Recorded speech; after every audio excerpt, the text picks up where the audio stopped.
For thousands of years, Zen masters have understood that nature itself is the greatest teacher. The river, the mountain, the clouds passing overhead. Each element of the natural world contains secrets about how to live with profound peace and ease. Before we begin, feel free to share what time it is and where you're listening from. Tonight, we will go on a journey that follows a young monk at a mountain monastery. When he faces challenges, his teacher does not offer complicated answers. Instead, the master invites him outside to observe nature. And in watching the natural world, Ren begins to understand truths about his own mind. Truths that bring him great peace. These are not lessons to memorize or techniques to practice. They are invitations to see what has always been present. Simply listen and let these teachings settle into your awareness like rain soaking into earth. Relax. Take a slow, deep breath, and let's begin our journey together. The morning bell had not yet rung when Ren sat up in bed. Another day ahead. Another day of trying to make things work, of plans that needed to succeed, of situations that required constant attention. For weeks now, he had been struggling. A difficult project at the monastery had fallen behind schedule. Personal relationships felt strained. Even meditation practice seemed like another task to accomplish correctly. Every day felt like swimming upstream, exhausting and endless. Ren dressed and walked through the quiet monastery grounds, hoping to find the master before the day's activities began. The air was cool and fresh, touched with morning mist. Birds were just beginning their first songs. The master sat on a wooden bench near the meditation hall, watching the sky lighten. Ren approached and bowed. "Teacher, I need guidance. Everything feels difficult. No matter how hard I try, how much effort I put in, things don't seem to work out the way they should. I plan carefully, I work diligently, but obstacles keep appearing. I feel like I'm fighting against everything, and I'm tired." The master looked at Ren with gentle eyes. "Come with me. There's something I want to show you." They walked together along a stone path that wound down through the monastery gardens. The path followed the sound of running water, growing louder as they descended. Soon they emerged at the bank of the river that flowed through the monastery grounds. The river was not large, perhaps 15 feet across at this point, but it moved with steady purpose. The water was clear enough to see smooth stones on the bottom. Morning light caught the surface, creating patterns of shimmer and shadow. The master sat on a flat rock near the water's edge and gestured for Ren to sit beside him. For several minutes, they simply watched the river flow. "Tell me," the master said quietly, "where is the river trying to go?" Ren looked at the water, confused by the question. "Down the mountain, I suppose. To the valley below. Eventually to the sea. And does it seem to be struggling? Fighting?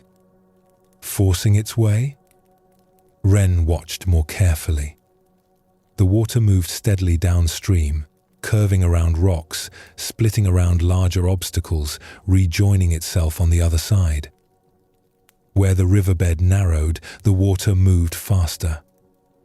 Where it widened, the water slowed and spread. But always, it continued forward. "No," Ren said slowly. "It doesn't seem to be struggling at all. It just flows." The master nodded. "Watch what happens when the water meets a large stone." They observed as the current approached a boulder that rose partway out of the stream. The water did not stop when it met this obstacle. It did not try to push the stone out of the way.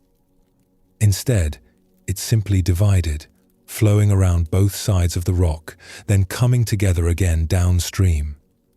The boulder remained unmoved, but the water continued its journey without interruption.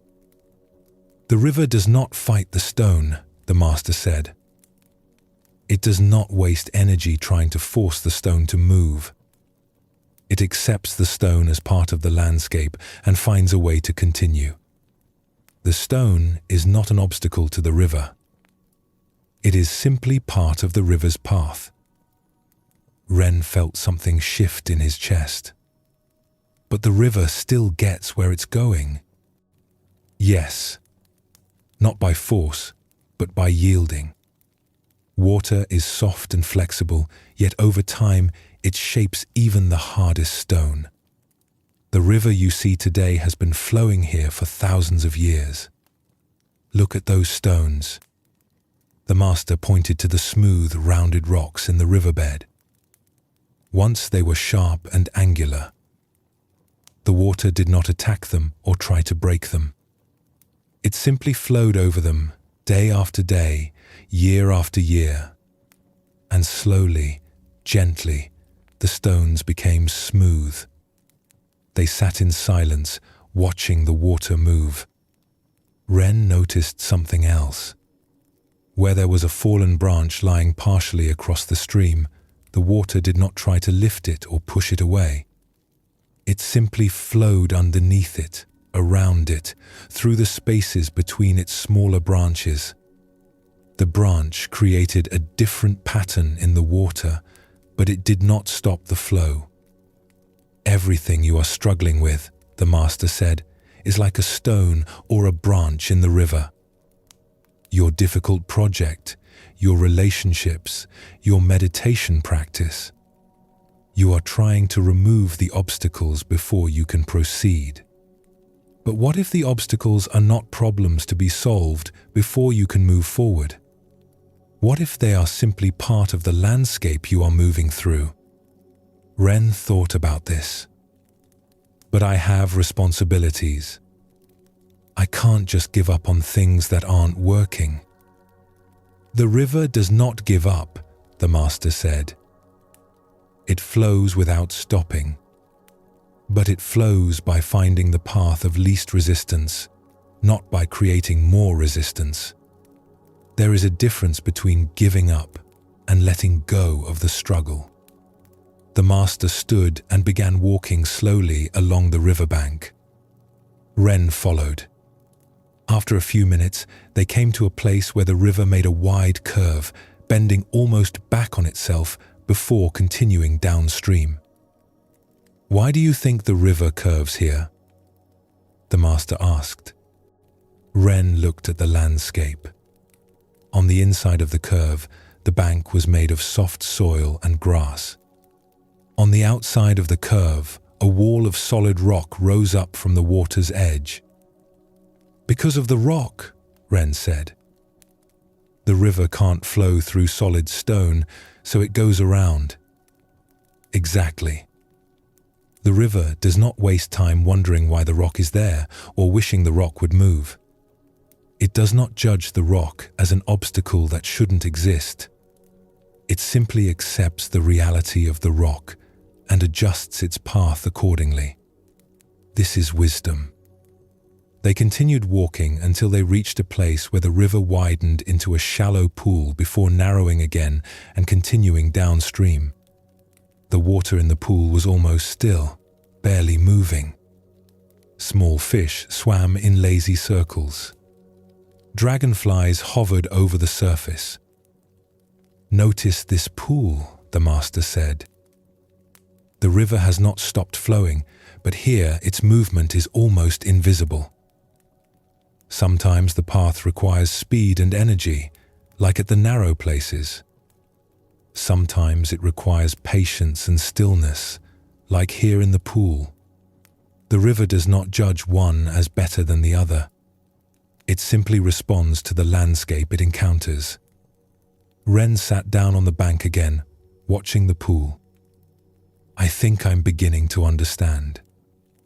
I've been treating every situation as if it requires maximum effort and force, like trying to push water uphill."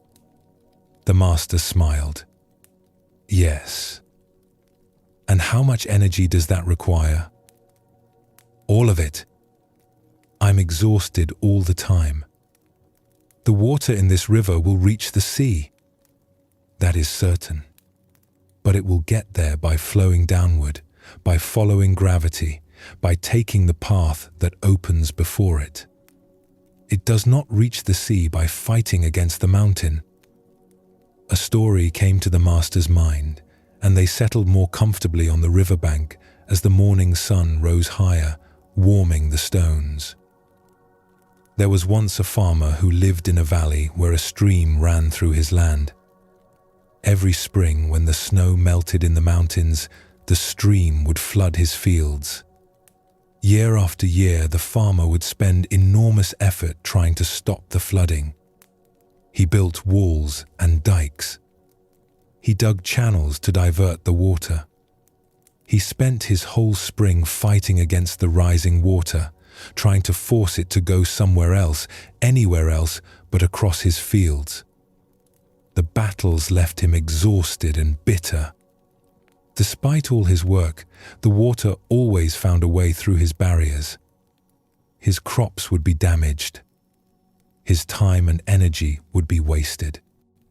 Each year he would swear to build stronger walls, dig deeper channels, fight harder against the flood. One spring, the farmer injured his back badly and could not do the heavy work of building his usual defenses.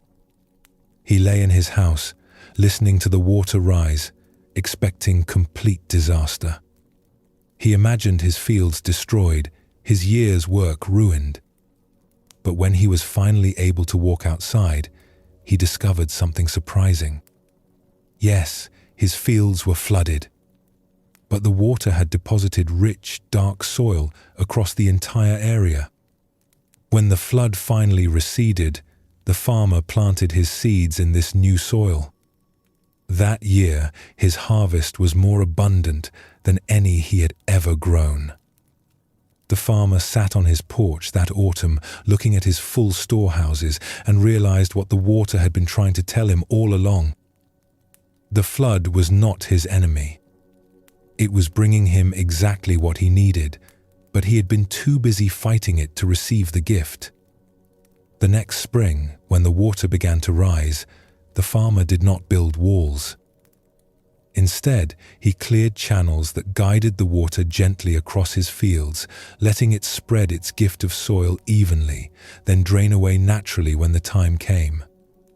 He worked with the water instead of against it. His harvests became legendary in the region, all because he learned to flow with what was already flowing instead of exhausting himself fighting against it. But the farmer learned something even deeper than this, the master continued. He realized that his years of fighting had taught him something valuable. He knew the water's patterns now. He understood its strength and timing. When he finally stopped fighting, he was able to work with the water skillfully, not as someone who had given up, but as someone who had learned to dance with a powerful partner. This is important to understand. The river's teaching is not about becoming passive or indifferent. It is about learning to recognize what can be changed and what cannot, and responding wisely to both. The farmer could not change the spring floods, but he could change his relationship to them. And in that change of relationship, everything transformed. Ren listened to this story, feeling its truth settle into his bones. The farmer was me. I'm the one building walls against the natural flow of things. The master nodded. We all do this. We think we know better than the river how things should flow. We think our plans are wiser than the wisdom of water finding its level. But the river has been flowing for millions of years. It knows something we don't. They sat together as the sun climbed higher, watching the endless movement of water. Ren began to see it differently now, not as a struggle, but as a dance. The water responding to every surface it touched, adjusting constantly, flowing without hesitation through whatever landscape appeared. "What does this mean for my project?" Ren asked. "For my relationships? For my practice?" The master picked up a small twig and tossed it into the current. They watched it float downstream, spinning slowly, following the water's path without resistance. It means asking different questions.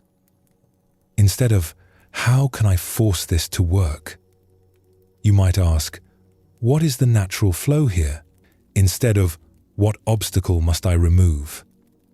You might ask, "What path opens when I accept this obstacle as part of the landscape?"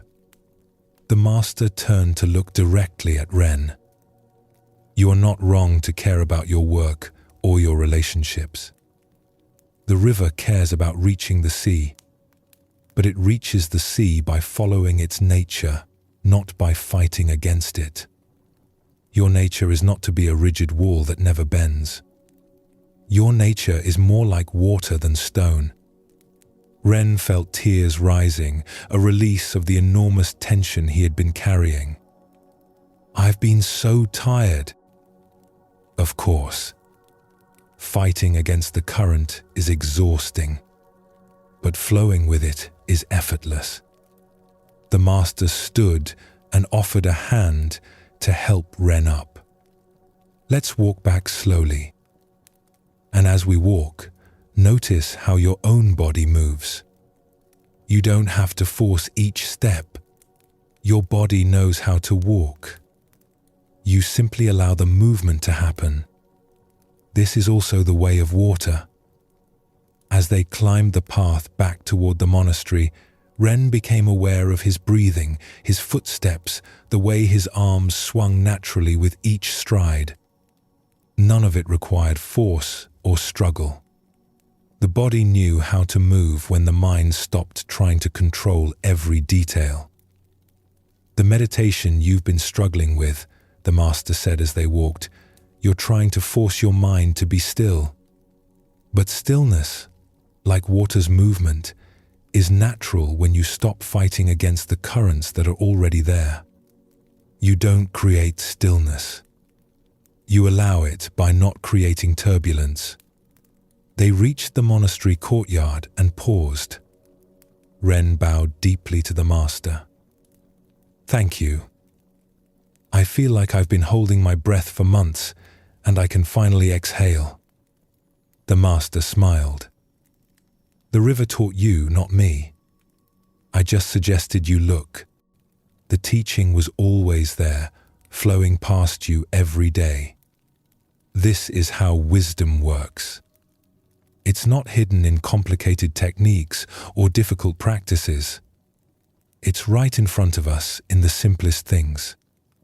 Water flowing, breath moving in and out. The natural rhythm of things when we stop imposing our will upon them." As Ren walked toward his duties for the day, he felt different. Not because his circumstances had changed, but because his relationship to those circumstances had shifted. The obstacles were still there. The project was still difficult. The relationship still needed attention. But now there was a possibility of moving through these things the way water moves through a landscape, by flowing rather than forcing, by yielding rather than resisting, by trusting the natural path that opens when we stop fighting against what is. Take a gentle breath now. Feel the air entering your body without effort. You are not pulling the air in by force. You are simply allowing the breath to flow the way the river flows, the way all natural things flow when we don't obstruct them with struggle. Notice any places in your life where you might be building walls against the natural current. Not to judge yourself for this, but simply to notice. What might it feel like to remove one stone from that wall? To let the water find its path? The wisdom of the river is simple but profound. It teaches us that the shortest path between 2 points is not always a straight line forced through obstacles. Sometimes the shortest path is the one that curves around resistance, that flows with the landscape rather than against it, that arrives at its destination not through force but through patience and flexibility. Water, the softest substance in the world, ultimately wears away the hardest stone. Not through violence but through persistence. Not through force but through gentle, constant presence. This is the way of deep change. This is the way of lasting transformation. Later that same day, as afternoon light slanted through the meditation hall windows, Ren sat in meditation. Usually, his mind would immediately begin planning, worrying, reviewing everything that needed to be done. But today, something was different. When a thought appeared, he noticed it.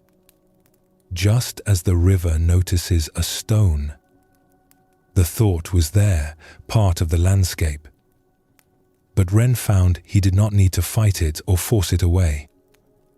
He simply let his awareness flow around it, the way water flows around an obstacle. The thought remained, but it did not stop the deeper current of his attention. Another thought came, then another. Usually, this would frustrate him. He would judge himself for his wandering mind, for his inability to maintain perfect focus. But today, he remembered the river. The water doesn't stop flowing just because there are many stones. It continues, adjusting to each one, finding its way through whatever landscape appears. His breathing deepened naturally, not because he was forcing it, but because he had stopped fighting against the natural rhythm. His body knew how to breathe when his mind stopped trying to control it so tightly. After meditation, Ren went to work on the project that had been troubling him for weeks. The same difficulties were there, the same obstacles, but he approached them differently now. Instead of trying to force a solution, he looked for the natural path. Where was the resistance? Where was the opening? He noticed something he hadn't seen before. He had been so focused on making his original plan work that he hadn't noticed a simpler approach that was right in front of him. It was like the river's curve around the rock wall. The direct path was blocked, but there was another way. Not worse, just different. Perhaps even better. That evening, Ren returned to the river. The master was there, sitting on the same flat rock where they had sat that morning. "How was your day?" the master asked. Ren sat down beside him. "Different. I kept seeing the river in everything. My meditation, my work, even conversations with the other monks. Everywhere I looked, I could see places where I was trying to force things instead of allowing them to flow." The master nodded, watching the water move in the fading light. "This is good. You are beginning to see with different eyes. But remember, this is not about becoming passive. The river is not passive. It is constantly moving, constantly working, constantly finding its way. But it works with its nature, not against it." "I noticed something else," Ren said. "When I stopped fighting so hard, I actually had more energy. The tasks didn't become easier, but I became less tired doing them. Yes, force requires enormous energy. Flow requires very little. This is why water can travel thousands of miles from mountain to sea, not through effort, but through following the path that opens naturally." They sat in silence for a while, listening to the sound of the river. The same water that had flowed past this spot in the morning was long gone, somewhere far downstream. And yet the river remained, constant in its change, always here and always new. "Teacher," Ren said, "I think I finally understand what you meant this morning. The river doesn't try to be anything other than water. It doesn't compare itself to other rivers or wish it could be a mountain instead. It simply is what it is, and that's enough." The master smiled. "And what are you, Ren?" Ren thought about this. "I'm not sure yet, but I think I'm learning that I don't have to force myself to be something I'm not. I can be myself and still accomplish what needs to be accomplished. Maybe even accomplish it better." "The river knows what it is," the master said. "It knows its nature is to flow downward, to seek the lowest place, to yield and adapt. When you know your own nature just as clearly, you too will flow with this kind of ease." The master paused, watching the river in the dim light. There is an old saying, "Water seeks the lowest place, and yet nothing is more powerful." This is because it does not compete. It does not try to be higher than other things. It simply goes where it is naturally drawn, and in doing so, it nourishes everything it touches. Ren looked at the water, barely visible now in the twilight. "I've been trying to be the highest place, the best, the most accomplished. And it's exhausting because I'm always comparing, always competing, always trying to prove something." "Yes. And what does the river prove?" "Nothing. It just is." "Exactly. The river does not need to prove it is water. It does not need to convince anyone of its worth. It simply fulfills its nature, and that is enough. More than enough. Essential." They sat quietly for a moment. Then Ren asked, "How do I find my nature?" "The river has gravity to guide it." "What guides me?" The master considered this. "You have been guided all along, but you have been too busy forcing and controlling to feel it. When you stop trying so hard to be what you think you should be, what remains? When you stop pushing against everything, what naturally emerges? That is your nature calling to you." It sounds so simple when you say it. It is simple. But simple is not the same as easy. The river makes it look effortless, but water has practiced being water for billions of years. You are learning to be yourself. It takes time. It takes patience. Most of all, it takes stopping the constant effort to be something else. Ren nodded slowly. "Today, when I stopped trying so hard, I noticed things I had missed before. Solutions I couldn't see when I was too busy forcing my original plan to work. This is the gift of flow. When you are not rigidly attached to one path, you can see the many paths that are actually available. The river teaches this perfectly. It never has just one route. If this way is blocked, there is always another way. The water does not panic when it meets an obstacle. It simply explores until it finds an opening. The stars were beginning to appear in the darkening sky. Somewhere in the distance, another monk rang the evening bell. "Tomorrow," the master said, "the river will still be here. You can return whenever you need to remember this teaching. But try also to see the river in other places. In your breath, which flows without your command. In conversations, which move best when you don't force them. In your meditation, where thoughts flow through like water through a stream bed. Once you truly see how the river moves, you begin to see this movement everywhere. As darkness settled over the monastery, Ren walked back to his room.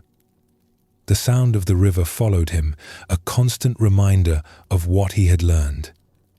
Tomorrow would bring new challenges, new obstacles, new opportunities to practice this wisdom. But tonight, he felt at peace. Not because everything was solved, but because he had discovered a new way of being with the unsolved. Rest in this knowing.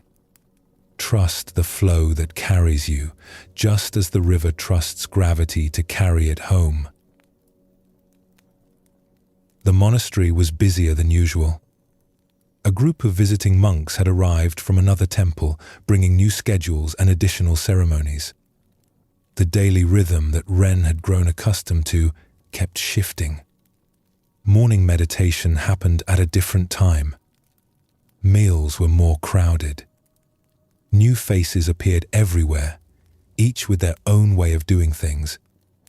On top of this, Ren had received word that his family situation back home was changing. His father was considering selling the family land. His younger sister was moving to a distant city. Nothing felt stable anymore. Even the weather seemed erratic, swinging between warm sunshine and sudden mountain storms. Ren found himself constantly adjusting, constantly adapting to the next change. By the third day, he felt stretched thin, like he was being pulled in too many directions at once. His mind jumped from one thing to the next. He couldn't seem to find his center. After the morning meal, Ren sought out the master. He found him in the small garden behind the kitchen, pulling weeds from between the stones. "Teacher, everything keeps changing. Just when I get used to one thing, something else shifts. The monastery schedule, my family back home, even my own thoughts seem to move too fast. I feel like I'm being tossed around by waves. How can I find peace when nothing stays the same?" The master stood slowly, brushing dirt from his hands. He looked past Ren toward the peaks that rose beyond the monastery walls. "Come with me. Let's walk." They left the monastery grounds through the north gate and followed a path that climbed steadily upward. The morning air was cool and clear. Pine trees lined the trail, their needles soft underfoot. As they walked, the sounds of the monastery faded behind them. After about 20 minutes, they emerged onto an open ridge. Here, the view opened wide. The monastery sat below them, looking small and contained. And beyond everything, rising up against the sky, stood the mountain. It was not the tallest peak in the range, but it dominated the landscape. Its slopes were covered with forest near the base, giving way to bare rock higher up, and finally a crown of snow that never fully melted even in summer. The mountain caught the morning light, solid and present. The master led Ren to a flat boulder at the edge of the ridge, and they sat down together. For a long time, they simply looked at the mountain in silence. "How long has this mountain been here?" the master finally asked. Ren considered this. Thousands of years, maybe millions. And in all that time, what has changed around it? Ren looked at the landscape. Everything, I suppose. The trees grow and die. The seasons change. Storms come and go. Animals and people live their lives and pass away. Yes. And the mountain? It remains. The master nodded. The mountain does not try to remain. It simply is. Watch it now. See how clouds move across its face. As they sat, Ren noticed thin wisps of cloud drifting past the peak. The clouds moved quickly in the high wind, forming and dissolving, changing shape constantly. But the mountain behind them stayed exactly where it was. "The clouds are like your thoughts," the master said. "Like your worries about the changing schedule, your concerns about your family, your feelings about the visiting monks. They move through quickly, taking different forms, appearing and disappearing. But notice, the mountain does not move with the clouds. It does not chase them when they drift away, does not push them back when they arrive. It simply allows them to pass." Ren watched more carefully now. A larger cloud bank approached from the west, moving steadily toward the mountain. As it reached the peak, the mountain seemed to disappear entirely, swallowed by white mist. For several minutes, the summit was completely hidden. "It's gone," Ren said. "Is it?" the master asked. "Or is it simply obscured?" As they watched, the cloud mass continued moving east. Gradually, the peak began to emerge again. First, the snow-covered summit, then the rocky slopes below, until the entire mountain stood clear once more, exactly as it had been before. "The mountain was always there," Ren said slowly. "The cloud just covered it temporarily." "Yes. And this is important to understand. When your life feels chaotic, when changes come rapidly one after another, it may seem like your center has been lost. But, like the mountain in the cloud, your center has not actually gone anywhere. It has only been temporarily obscured by the weather passing through." The master picked up a small stone from the ground and held it in his palm. "You are not the changing circumstances. You are not the schedule shifts or the family news or the visiting monks.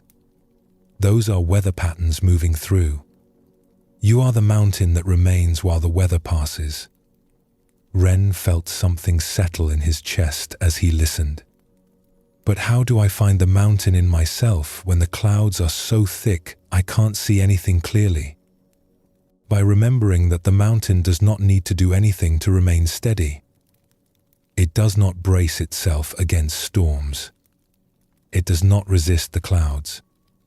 It simply stands in its own nature, and the weather moves through without changing what it fundamentally is." A story came to the master then, and he settled more comfortably on the boulder. There was once a great tree that grew at the base of a mountain. The tree was tall and strong, with deep roots and thick branches. It had grown there for over 200 years, watching the world change around it. Every spring, new leaves would emerge on the tree's branches, bright green and tender, full of life. The tree would feel the surge of energy as sap rose through its trunk, as birds built nests among its branches, as everything quickened with new growth. Then summer would come with its long, hot days. The tree's leaves would darken and toughen, providing shade for animals sheltering from the heat. The tree would stretch toward the sun, its roots drinking deep from underground streams. Autumn brought transformation. The leaves would turn brilliant colors, then fall one by one. The tree would feel itself being stripped bare, its energy drawing inward, its life force returning to the roots. Birds would leave for warmer places. The air would grow cold. Winter was the hardest season. The tree stood naked against freezing winds. Snow weighted its bare branches. Ice formed on its bark. From the outside, it looked almost dead, dark and stripped and waiting. Year after year, the tree went through these cycles. 200 times it bloomed and shed its leaves. 200 winters it stood bare.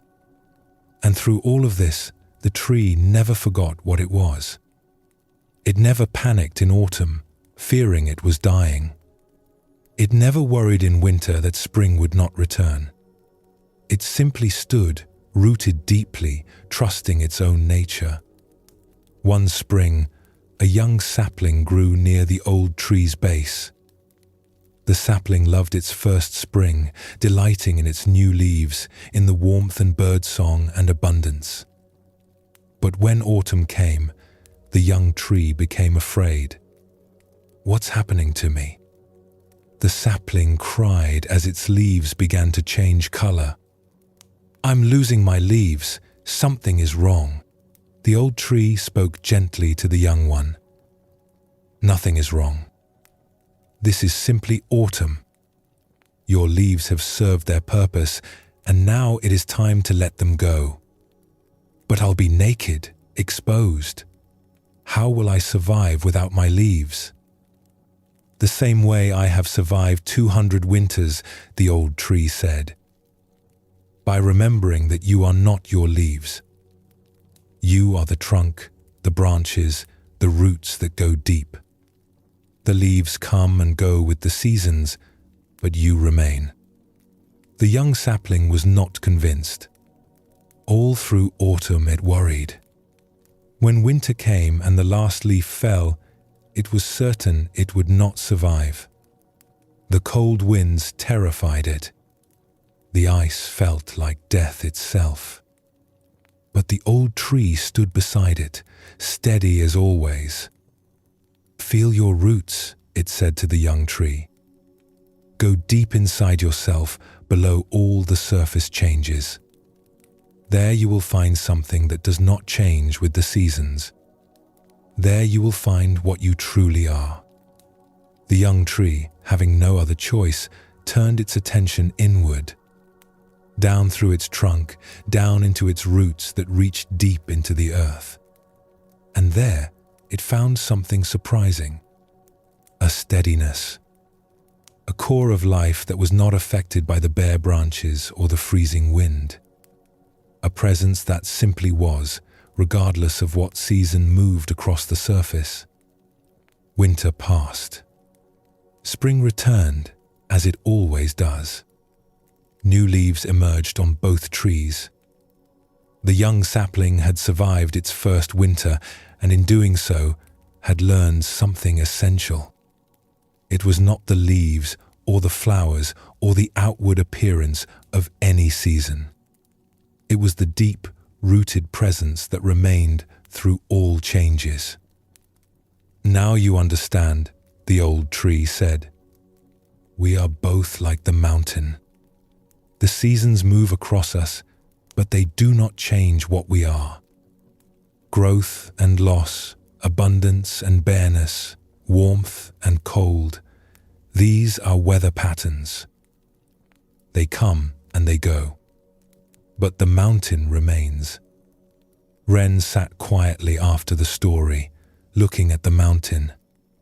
He could see now what the master meant. The peak stood exactly as it had stood for countless years, while around it everything had changed. Empires had risen and fallen. Forests had grown and burned. Storms had raged and cleared. And through it all, the mountain remained itself. "I think I understand," Ren said. "I've been thinking of myself as the weather. When the schedule changes, I think I am that change. When my family situation shifts, I think I am that situation. But I'm not the weather patterns. I'm the mountain they're moving across." Yes. And this understanding changes everything. When you know you are the mountain, you can allow the weather to pass without being disturbed by it. The clouds come and you watch them. The storms arrive and you stand steady. The seasons change and you remain rooted in your own nature.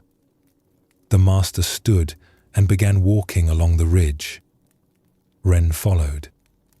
They came to a place where they could see the monastery below. From this height, Ren could see people moving about their tasks, small figures going from building to building. He could see the visiting monks group gathered in the courtyard. All the busyness that had felt so overwhelming earlier now looked small and temporary. From up here, it all looks different, Ren observed. This is another gift the mountain offers, the master said. Perspective. When you are in the middle of the storm, everything feels huge and overwhelming. But when you rise to the mountain's view, you see how small and temporary each storm actually is. The changes that feel so huge in the moment are just weather passing through. They turn back toward the mountain. The sun had climbed higher now, and the light had changed. The snow on the peak glowed brilliant white. Shadows had shifted on the slopes, but the mountain itself was unchanged. Tomorrow, the master said, the light will be different again. Next week, different clouds will pass. Next month, the season will begin to shift. And the mountain will remain, reflecting each change without being changed by it. They sat again, watching birds circle below them on the thermal currents. Ren felt his breathing slow, felt his mind grow more spacious. The urgency he had felt earlier, the sense of being pulled in too many directions, was still there. But now, there was something else too. A stillness underneath the movement. A presence that was not disturbed by the surface changes. Teacher, how do I practice this? How do I become more like the mountain? The master considered this. You do not become the mountain. You recognize that you already are. But there are ways to remember this truth more easily. He pointed to the peak.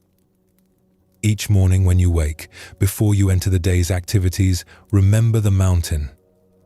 Not by thinking about it, but by feeling into that quality of steadiness. Let your breath settle. Feel your body's weight on the earth. Notice the part of you that simply observes, the part that remains present while thoughts and feelings move through. In your meditation, when the mind becomes busy with thoughts, don't fight them. Let them move like clouds across the mountain's face. Your job is not to clear the sky. Your job is to remain as the mountain, letting the sky be whatever it is. During the day, when you feel overwhelmed by changes, pause for just a moment. Feel your feet on the ground. Remember that you are not the changing situation. You are the awareness within which the situation is happening. Like the mountain, like the old tree's roots, there is something in you that goes deeper than surface changes. Ren nodded slowly, taking this in. It sounds simple. It is simple. But like all simple truths, it must be remembered again and again. The clouds will be convincing. The storms will feel real and threatening. In those moments, you will forget that you are the mountain. But then you will remember. And each time you remember, the knowing becomes stronger. They began the walk back down toward the monastery. As they descended, Ren noticed how the mountain gradually disappeared from view, hidden by trees and the monastery's buildings. But he knew it was still there, steady and unchanging, even when he couldn't see it. This felt important somehow. The mountain didn't need his awareness to remain steady. It stood in its own nature, whether anyone was watching or not. Perhaps that was true of his own center as well. Perhaps it remained steady even when he forgot about it, waiting for him to remember. Halfway down the path, the master paused and looked back toward where the mountain had been visible. There is something else the mountain teaches. Come here tomorrow at sunset. The teaching will be different then. The next evening, Ren made his way back up the trail as the sun began to sink toward the western peaks. The light had changed completely. What had been bright and clear in the morning was now bathed in golden light, long shadows stretching across the landscape. The master was already there, sitting on the same boulder. Ren joined him, and together they watched the light change. The mountain looked completely different now.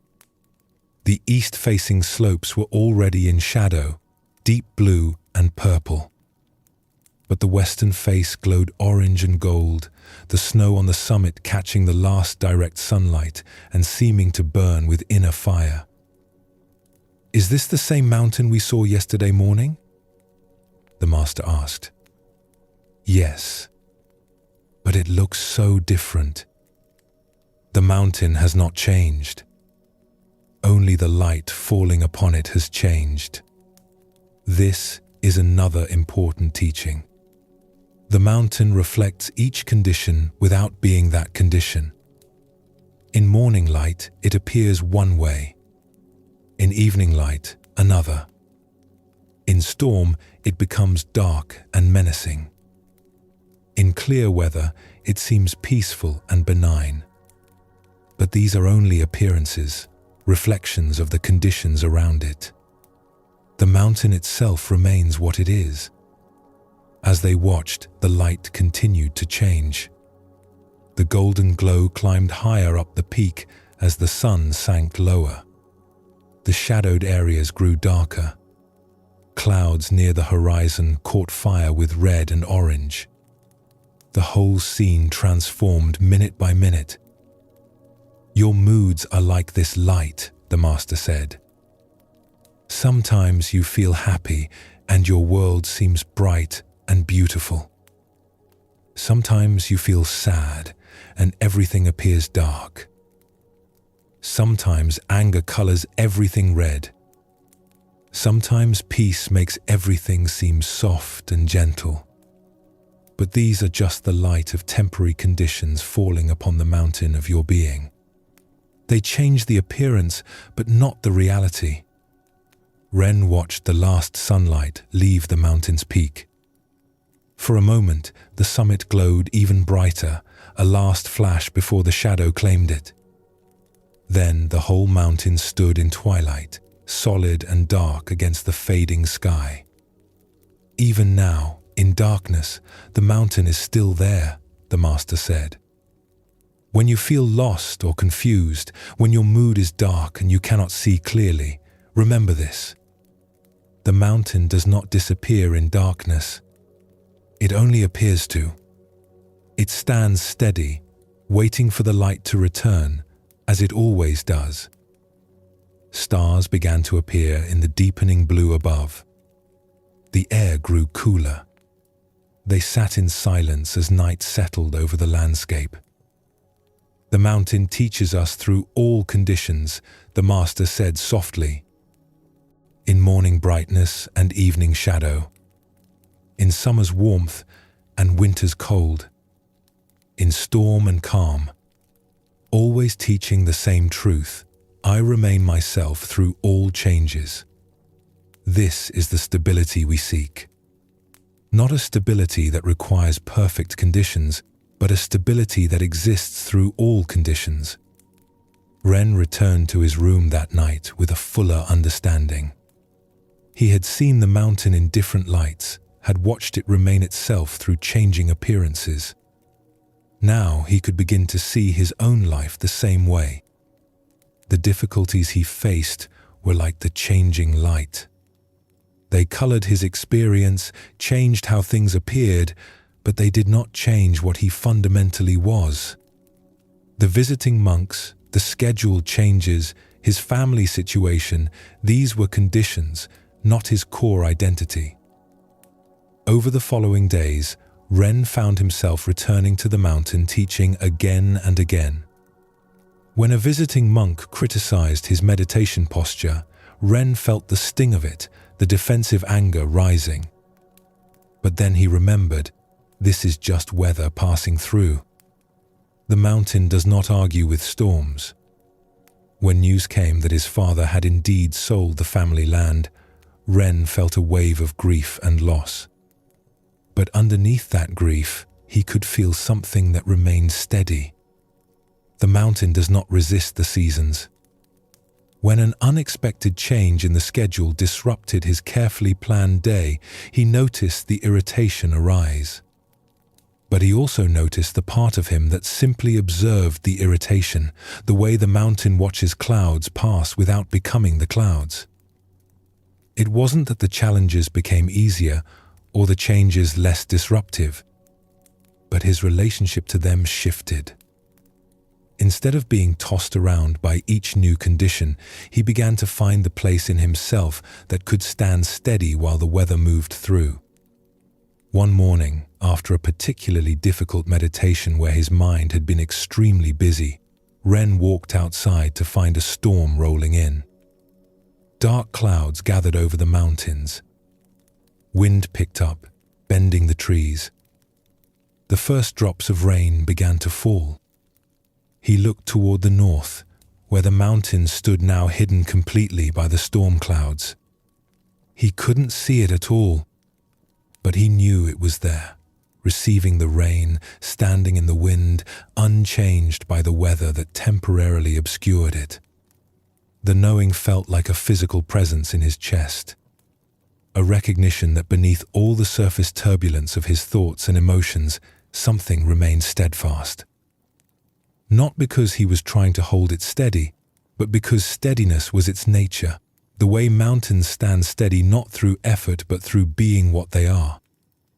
As they entered the monastery grounds, the busyness greeted them immediately. The visiting monks were preparing for an afternoon ceremony.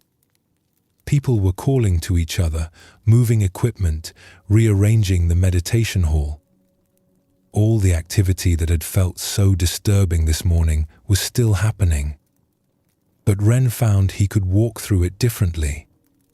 Not fighting against it, not being swept up in it, but moving through it like the mountain stands while clouds pass.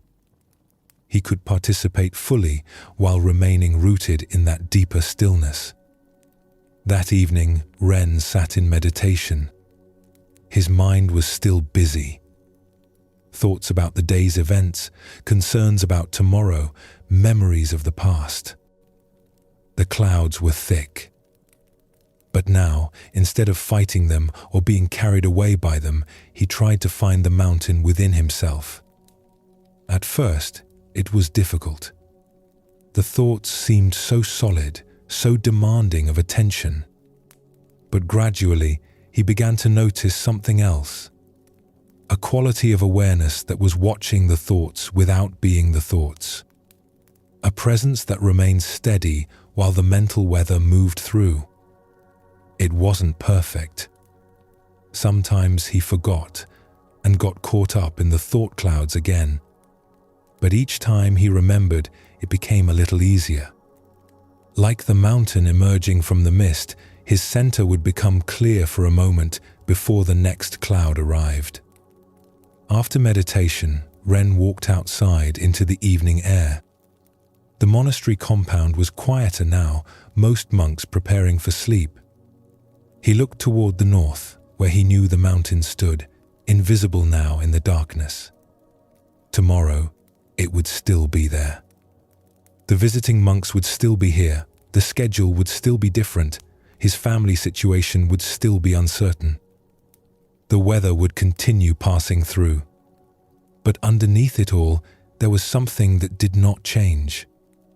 Something as steady as the mountain, as rooted as the old tree, as present as the earth beneath his feet. He didn't need to create this steadiness. It was already there.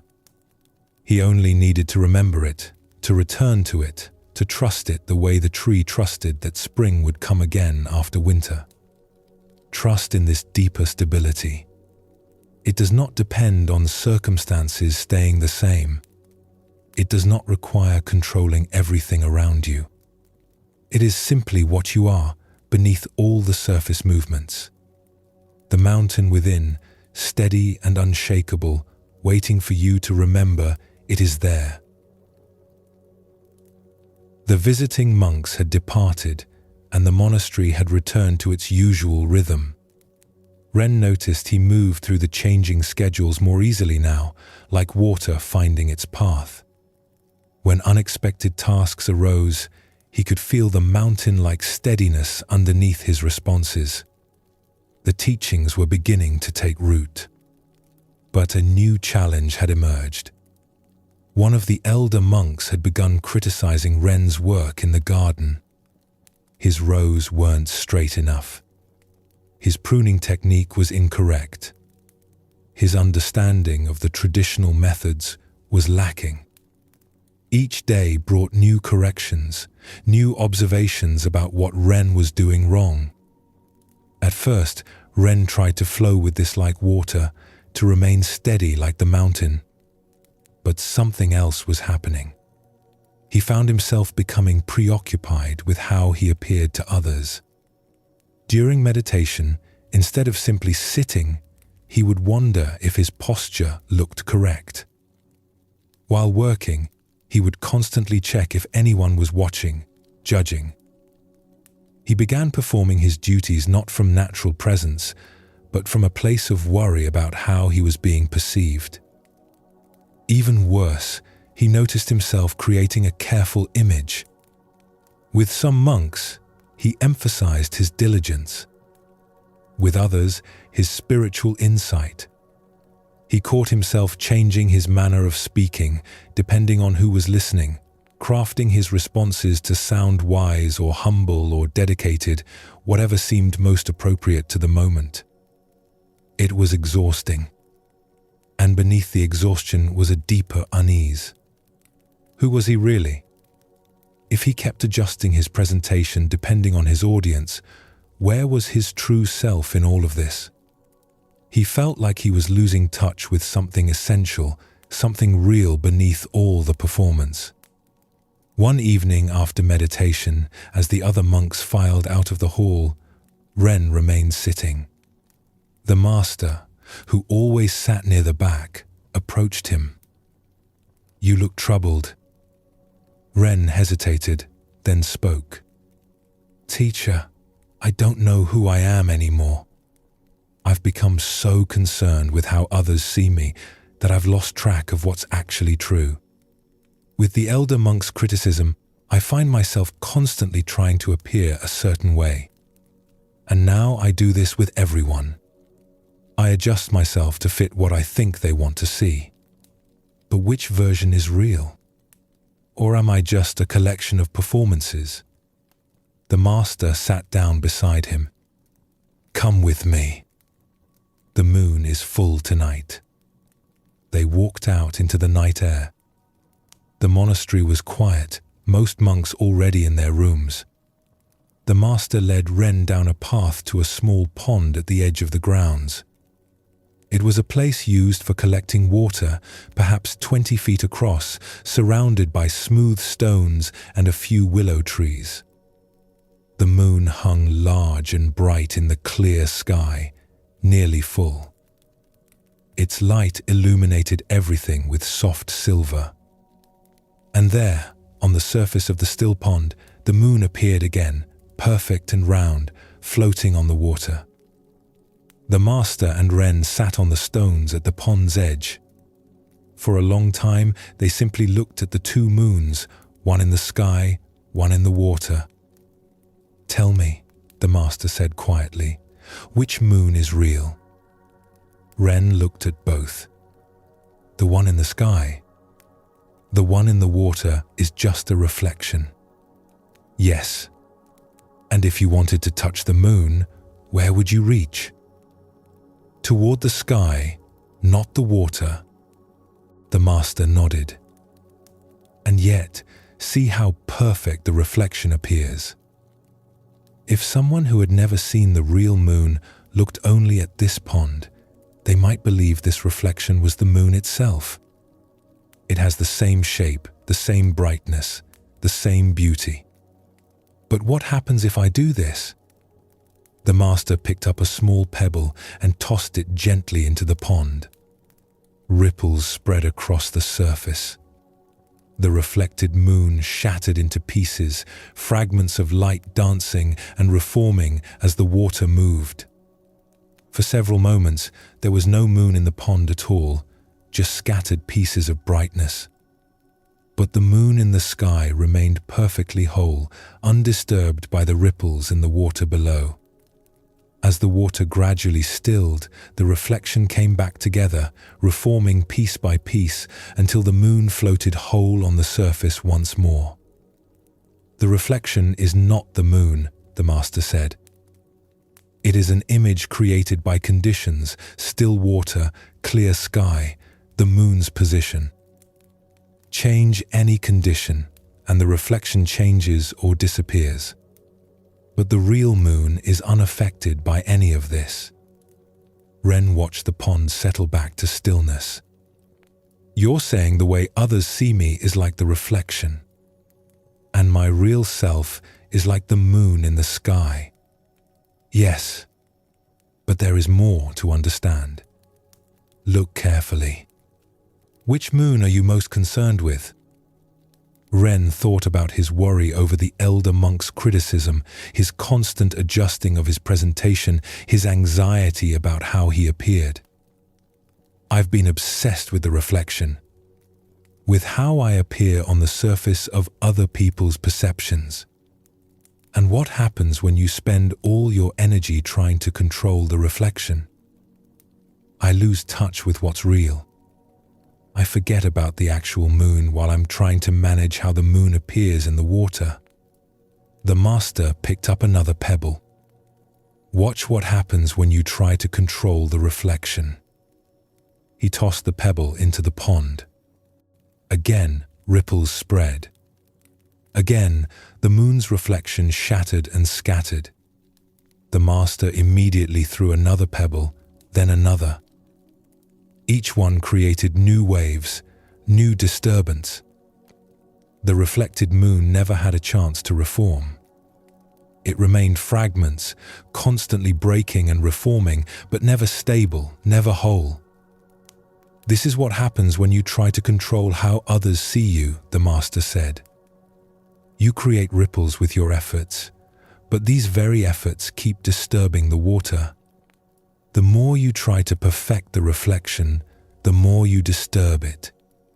And meanwhile, you are not looking at the real moon at all. Ren felt something crack open in his chest. He had been working so hard to manage his image, to correct what the elder monk criticized, to appear wise and dedicated and humble. But all this effort was just creating more ripples, more disturbance. And in focusing on the reflection, he had forgotten to look up at what was real.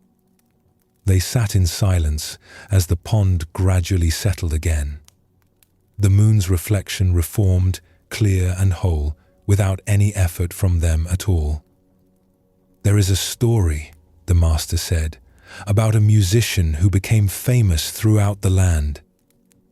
She played the bamboo flute with such skill that people would travel for days to hear her perform.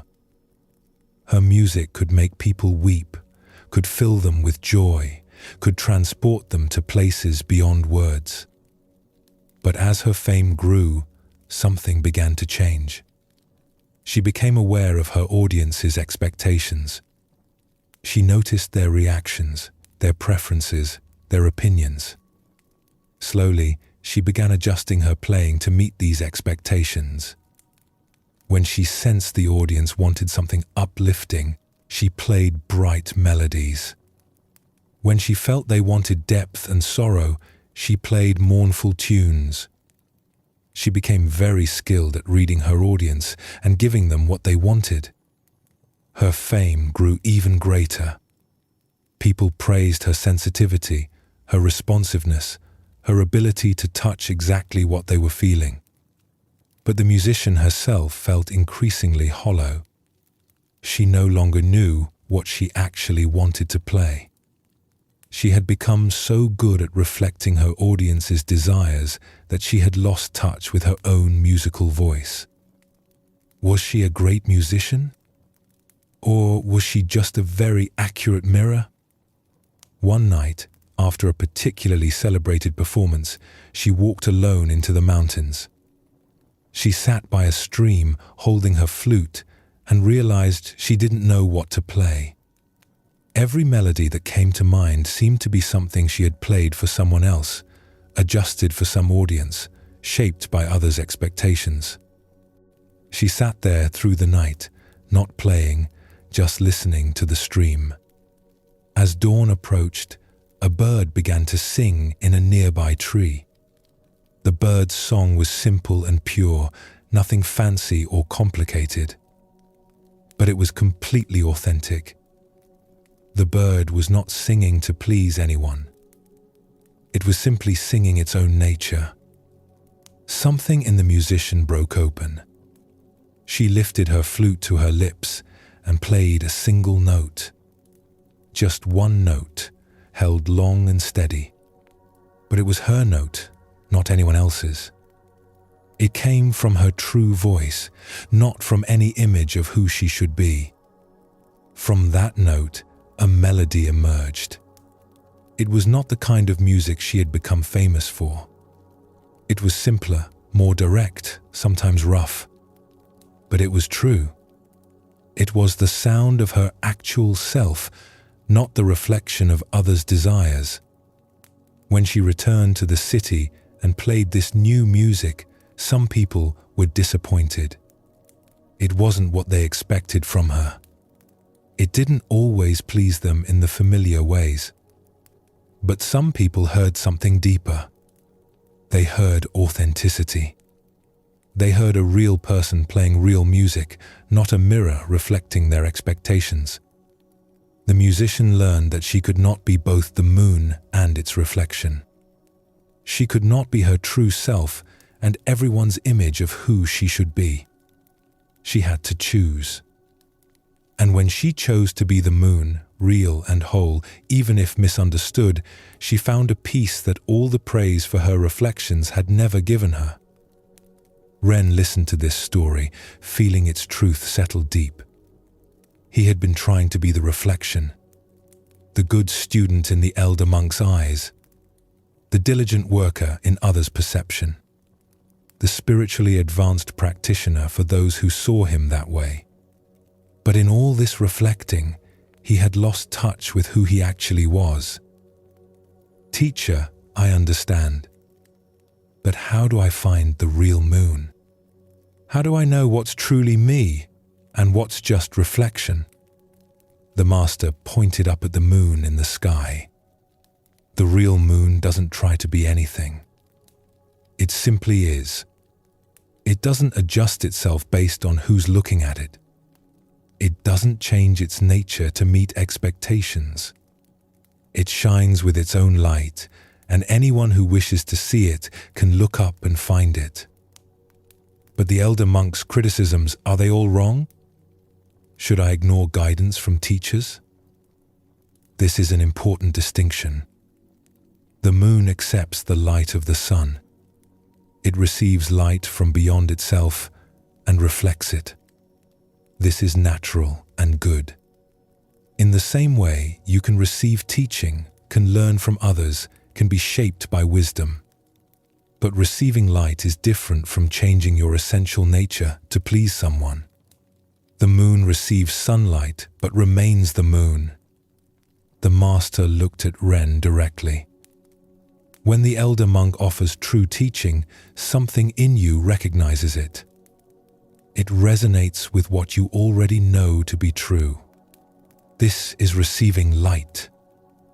But when you twist yourself into shapes to avoid criticism, when you perform rather than practice, when you are more concerned with appearing right than being genuine, this is trying to control the reflection. A breeze moved across the pond, creating small ripples. The moon's reflection wavered, broke apart slightly, then reformed as the water settled. The moon in the sky remained completely still. Notice how the reflection is constantly affected by conditions, the master said. A breeze, a pebble, even the movement of a fish beneath the surface, everything disturbs it. This is the nature of reflections, of images, of how we appear to others. It is inherently unstable, constantly changing, based on conditions we cannot control. But the real moon, look at it. Wind does not move it. Clouds may hide it temporarily, but they do not change it. This is the stability of what is real versus what is merely appearance. Ren felt the teaching settling into his bones. All his anxiety about how he appeared, all his careful management of his image, all his adjusting and performing, this was trying to control something inherently unstable. Like trying to smooth ripples in water while standing in the water himself, each movement creating more disturbance. So I should stop caring what others think? No. That would be another form of control, another performance, the performance of not caring. The moon does not defiantly refuse to be reflected. It simply shines with its own light, and reflections happen naturally. You do not need to control how others see you, but neither do you need to control your not caring about how they see you. Simply be genuine and let perceptions be what they are. The master stood and walked closer to the pond's edge. There is one more thing to understand. Come, look closely at the reflection. Ren joined him at the very edge of the water. They both looked down at the moon's reflection floating just below the surface. Imagine you are thirsty, the master said, and you think this reflected moon is water. What happens when you try to drink it? I would get water, but not the moon. The moon was never in the water to begin with. Yes. And this is the final teaching.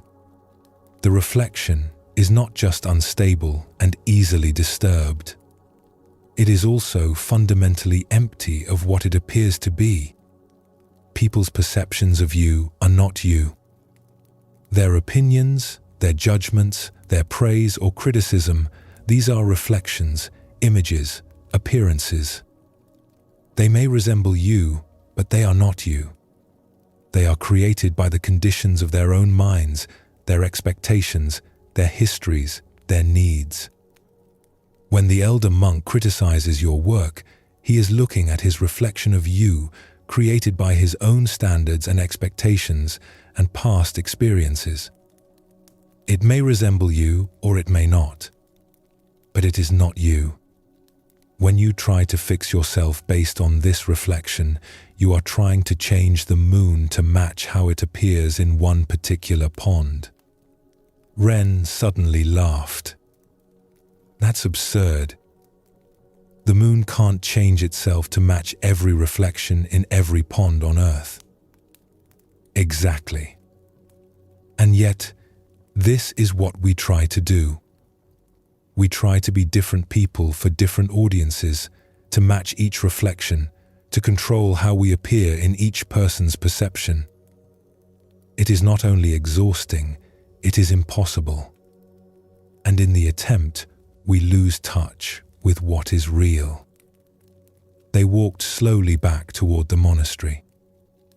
The moon followed them overhead, constant and present. Ren felt something had loosened in him. Not solved completely, but loosened. He could feel the difference now between his genuine self and the performances he had been offering. Tomorrow, the master said, when you work in the garden and the elder monk comes to observe, try this. Do your work as genuinely as you can. Not performing being genuine, not trying to appear authentic, but actually doing the work from your real self. Let the elder monk see what he sees. His reflection is his own. You cannot control it, and you do not need to. But what if his criticism is valid? What if I really am doing something wrong? Then you will recognize it. Something true resonates with truth. When genuine teaching meets genuine presence, recognition happens. But this is different from scrambling to fix yourself based on every judgment and opinion. The moon receives light from the sun because that is its nature. but it does not scramble to reflect every passing cloud. They reached Ren's room. The master paused before leaving. Remember, the goal is not to become indifferent or hard. The moon is not hard, it is luminous and beautiful. It affects the tides, lights the night, inspires wonder. But it does this by being fully itself, not by trying to control how it appears. The next morning, Ren went to work in the garden. His heart was beating faster as he approached, knowing the elder monk often came to observe. He noticed the familiar anxiety rising, the urge to check his posture, to make sure he was doing everything correctly, to prepare explanations for his choices. But then he remembered the moon. The real moon, not the reflection. He knelt in the garden and simply began to work. Not performing work, not working to appear a certain way, but actually working. His hands in the soil, his attention on the plants, his body moving naturally as it knew how to move. When his mind started to worry about being watched, he noticed this was focusing on the reflection. He gently brought his attention back to the real, the actual work, the actual moment, his actual self engaged in what was in front of him. The elder monk did come and did offer criticism. Your spacing is still uneven. See how this section differs from that one? Ren looked where the elder monk pointed. And something interesting happened. Because he wasn't defending a performance, wasn't protecting an image, he could actually see what the elder monk was pointing at. Yes, the spacing was uneven. He had been distracted when planting that section, thinking about something else instead of paying attention. You're right, Ren said simply. I see it now. Thank you. The elder monk looked slightly surprised, as if he had been prepared for defensiveness or excuses. He nodded and moved on. Ren returned to his work and noticed something remarkable. He felt lighter. By acknowledging what was true without defending what wasn't, by being present with what was real rather than managing what was reflected, he had more energy, more clarity, more peace. Over the following days, Ren continued to practice this teaching. In conversations, he noticed when he started to perform. Not to judge himself for it, but just to notice. And in noticing, he could sometimes choose differently. Could speak from genuine presence rather than calculated presentation. It wasn't perfect. Old habits were strong. He would catch himself crafting his words to sound wise, adjusting his manner to appear humble, performing dedication rather than being dedicated. But each time he noticed, he could make a small correction, could come back to what was real. In meditation, this teaching opened something new. He had been so concerned with meditating correctly, with appearing to be a good practitioner. But now he could simply sit. Just this body, just this breath, just this moment. Not performing meditation for an imagined audience, but actually being present. The thoughts still came, like ripples on water. But he understood now that these were reflections, appearances, not his true nature. His true nature was more like the moon itself, present, aware, unchanging in its essence, even as appearances moved across its surface. One evening, about a week after the teaching at the pond, Ren returned to that spot alone. The moon was past full now, slightly less than round. He sat on the stones and looked at both moons, the real one in the sky, the reflected one in the water. A fish moved beneath the surface and the reflection wavered. A breeze came and the reflection broke into fragments. But Ren did not feel disturbed by this.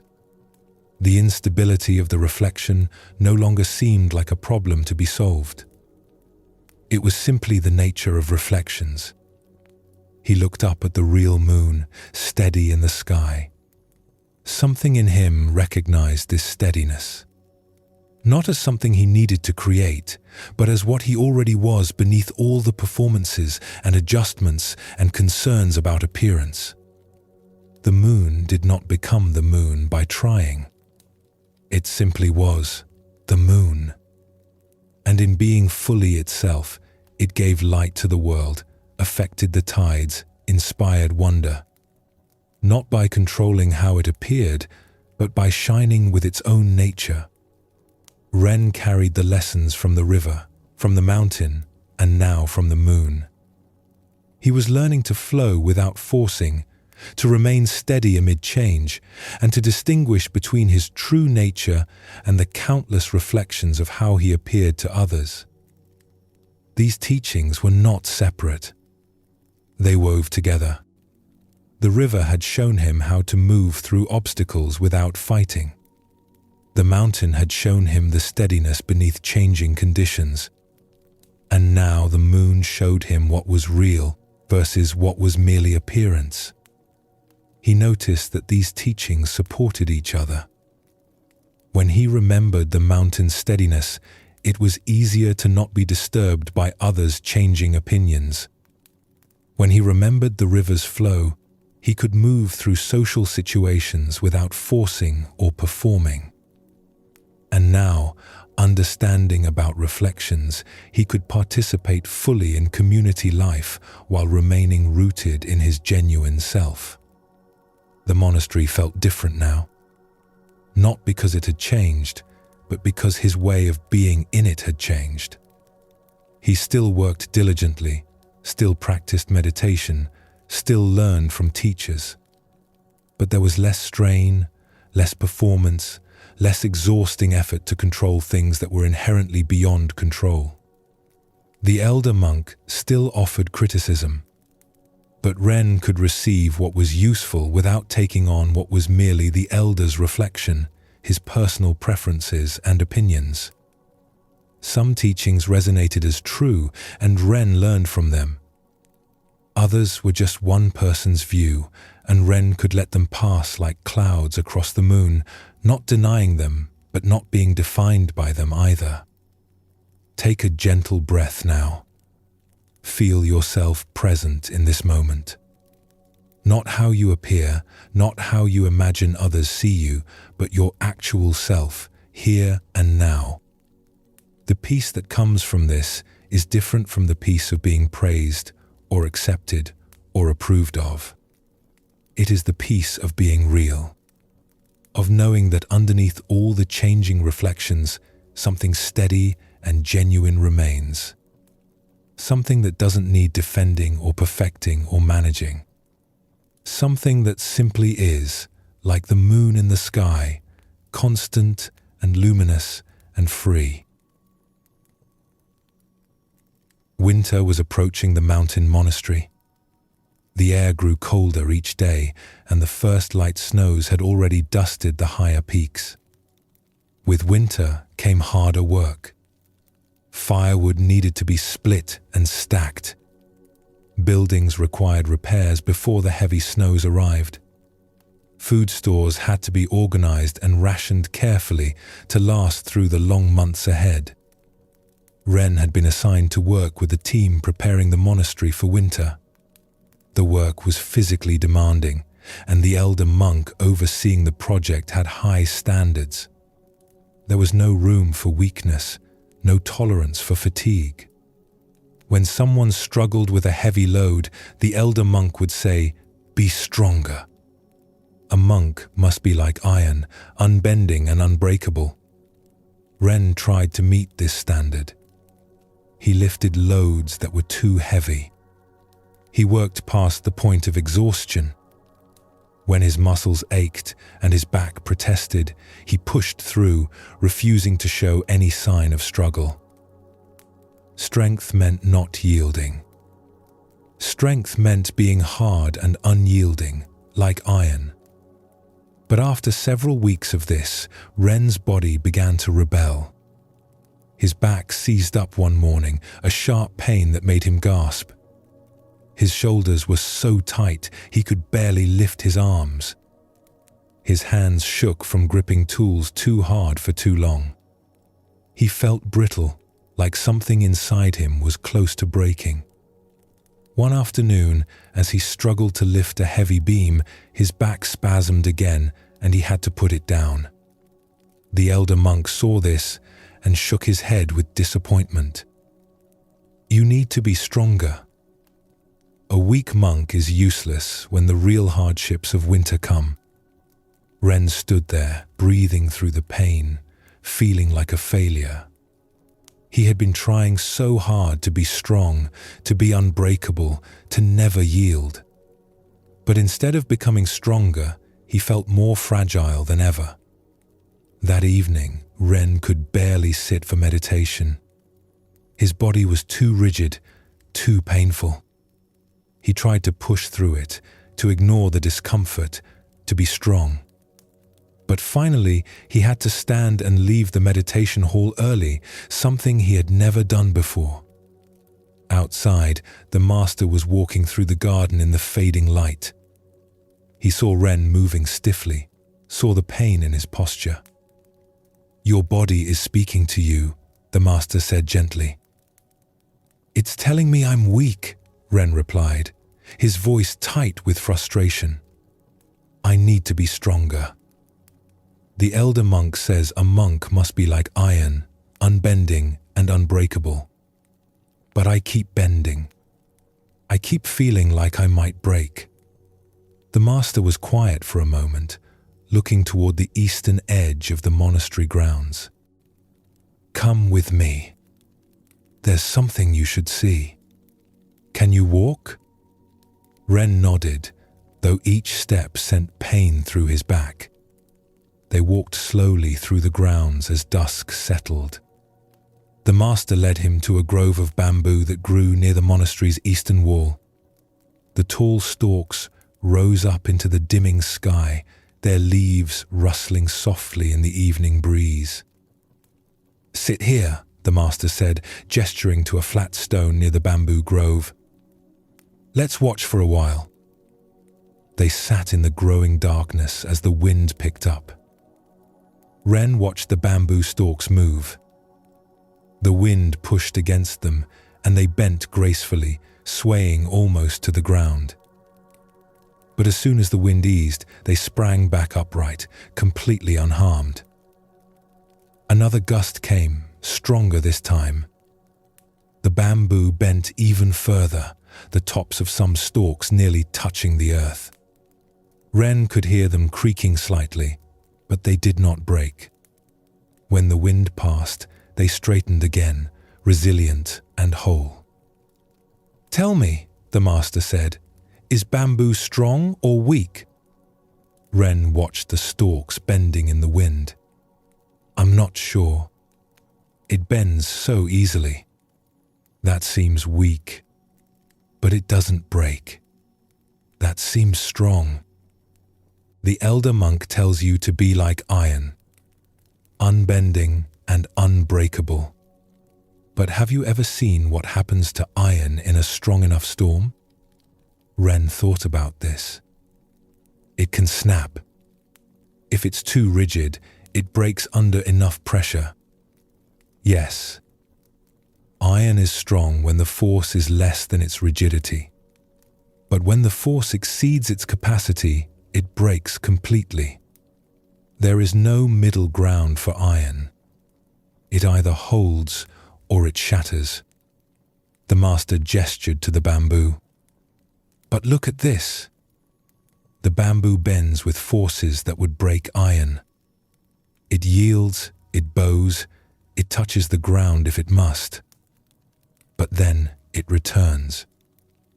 This is a different kind of strength. Not the strength of rigidity, but the strength of flexibility. A particularly strong gust swept through the grove. The bamboo stalks bent so far over, they formed arches, their tops sweeping the ground. The The sound was like rushing water. But when the wind passed, every stalk sprang back to vertical, undamaged, and whole.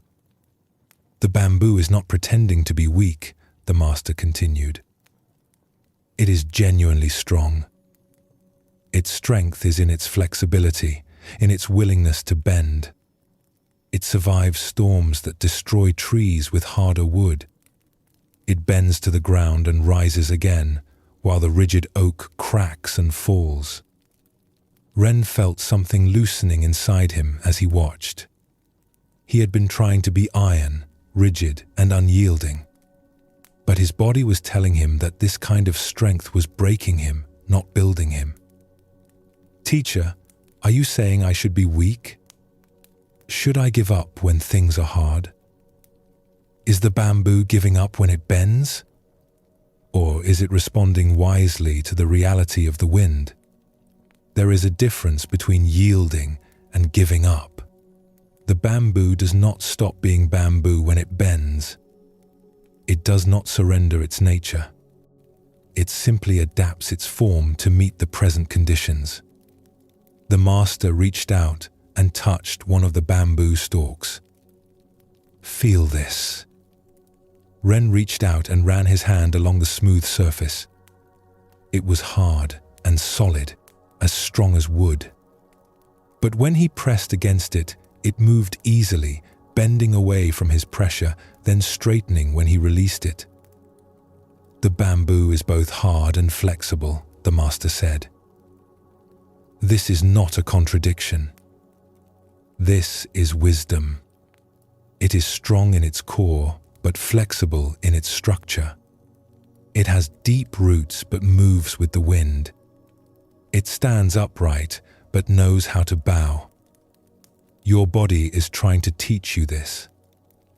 When you hold yourself rigid, when you refuse to bend, when you push through pain and exhaustion without adapting, you are being like iron. And like iron under too much force, you are starting to break. They sat in silence as full darkness settled around them. The wind continued to move through the bamboo, and Ren watched the endless dance of bending and returning, yielding and rising. There was something almost hypnotic about it, something that spoke to a wisdom deeper than words. There is a story, the master said, about two teachers who lived in a mountain village. One was known for his incredible strength and discipline. He would fast for days, would meditate through the coldest nights without moving, would carry burdens that other men needed 3 people to lift. He was like iron, hard and unyielding. His students admired his power and tried to emulate his unbreakable nature. The other teacher seemed softer, more ordinary.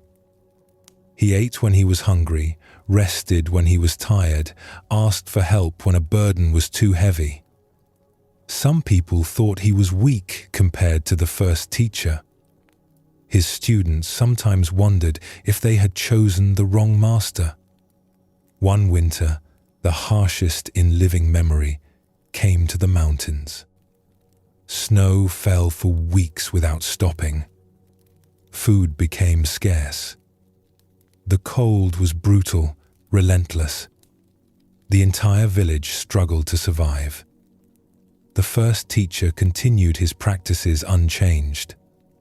He maintained his fasting schedule even as food grew scarce. He meditated outdoors through the freezing nights.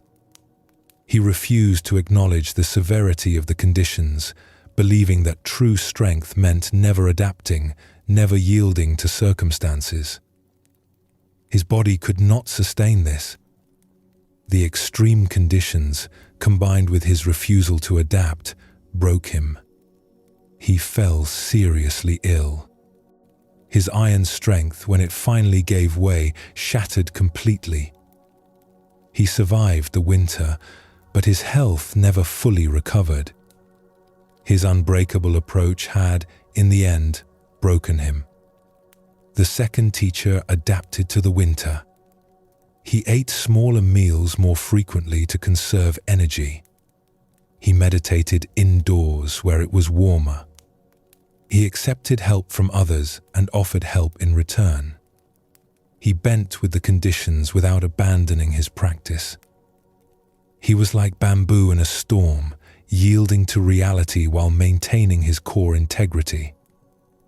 When spring came, the second teacher was healthy and whole. He had not compromised his principles, but he had adapted his methods. He had been flexible enough to meet the conditions as they were, not as he wished them to be. His students finally understood what they had been learning.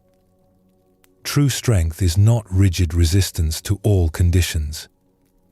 True strength is the wisdom to know when to stand firm and when to bend, when to push through and when to rest, when to persist and when to adapt. Ren listened to this story while watching the bamboo continue its graceful movement in the wind. He could feel the teaching settling into his aching body, into his exhausted muscles, into the rigidity he had been holding. "I've been trying to be the first teacher," Ren said quietly. Pushing through everything, refusing to acknowledge when something is too much, thinking that any kind of yielding is weakness. "Yes. And what is your body telling you?" "That I'm breaking. That this approach isn't working." Your body is wise. It knows what the bamboo knows. There is a time to exert force and a time to yield. There is a time to work intensely and a time to rest. There is a time to bear a heavy load and a time to ask for help. Knowing which is which, adapting to what each moment requires, this is true strength. The master stood slowly. "Come, let's walk back. But walk slowly. Let your body move naturally. Don't force yourself to stand straight. Let yourself bend if you need to, like the bamboo bends. There is no shame in this. There is only wisdom." As they walked back through the dark monastery grounds, Ren noticed something. When he stopped forcing his body to be rigid, when he allowed himself to move with his pain instead of against it, movement became easier. Not painless, but easier. His body knew how to protect itself, how to move in ways that didn't aggravate the injury. But only when he stopped forcing it into rigid positions. The next morning, Ren approached the work site differently. When a heavy beam needed to be moved, instead of trying to lift it alone to prove his strength, he asked another monk to help. Together, they moved it easily. When his back began to ache, instead of pushing through, he switched to a different task that didn't strain the same muscles. He was still working, still contributing, but adapting his effort to what his body could actually handle. The elder monk noticed this and approached. "You're avoiding the heavy work." Ren took a breath, expecting criticism. But instead of defending himself or making excuses, he simply spoke honestly. "My back is injured. I'm working in ways that allow healing while still being useful. Like bamboo bending in wind, not breaking." The elder monk looked at him for a long moment. Then, surprisingly, his expression softened. "I've had 3 serious back injuries in my life from refusing to bend. Each one took longer to heal than the last. Perhaps the bamboo knows something I didn't learn soon enough." He walked away, leaving Ren standing there surprised. Even the elder monk, with all his talk of being like iron, had learned the cost of rigidity. Over the following days, Ren discovered that flexibility did not mean weakness. When he worked with his body's reality instead of against it, he could work longer without exhaustion. When he asked for help with tasks that were too heavy, he could offer help to others in return, and the work flowed more smoothly for everyone. He noticed this principle extending beyond physical work. In conversations, when someone challenged his ideas, instead of rigidly defending his position, he could consider what they were saying. Sometimes he learned something new. Sometimes he changed his mind. This wasn't weakness. It was the flexibility to bend toward truth, wherever it came from. In meditation, when difficult emotions arose, instead of trying to be stronger than them, to push them away through sheer force of will, he could bend with them. Let them move through without resistance, then return to his center when they passed. Like bamboo in wind, bending but not breaking, returning to upright when the gust passed. One morning, about 2 weeks after the teaching at the bamboo grove, Ren woke to find heavy snow falling. The kind of storm that would test everyone's strength. His first impulse was the old one: brace yourself, be hard, be unbreakable. But then he remembered the bamboo. He got up slowly, letting his body wake naturally. He dressed warmly instead of trying to prove he could endure cold. He ate a good breakfast instead of fasting to show discipline. When he went outside to help clear snow, he worked steadily but not frantically. When he got tired, he rested briefly rather than pushing to exhaustion. When the wind picked up and made the work harder, he waited for it to ease rather than battling directly against it. By the end of the day, he had accomplished more than usual. Not through force, but through sustainability. Not through rigid determination, but through flexible persistence. That evening, as the snow continued to fall, Ren returned to the bamboo grove. The stalks were covered in snow, their leaves weighed down with white. As he watched, the wind picked up again, and something remarkable happened. The bamboo bent under the weight of snow and the force of wind. It bent so far that the snow slid off the leaves and branches.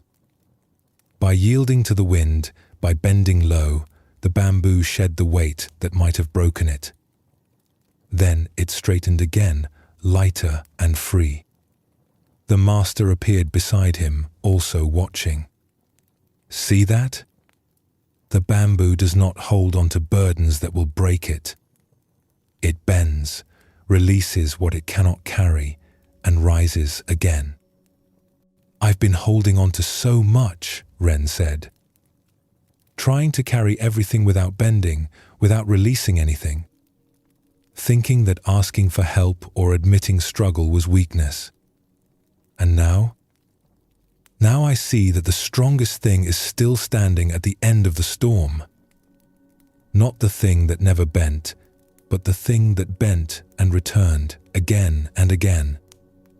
They stood together in the falling snow, watching the bamboo's endless dance of yielding and returning. Each time the wind came, the bamboo bowed. Each time the wind passed, the bamboo rose. It never fought the wind, but the wind never destroyed it. This is one of nature's deepest teachings, the master said. Flexibility is not the opposite of strength. It is strength's highest form.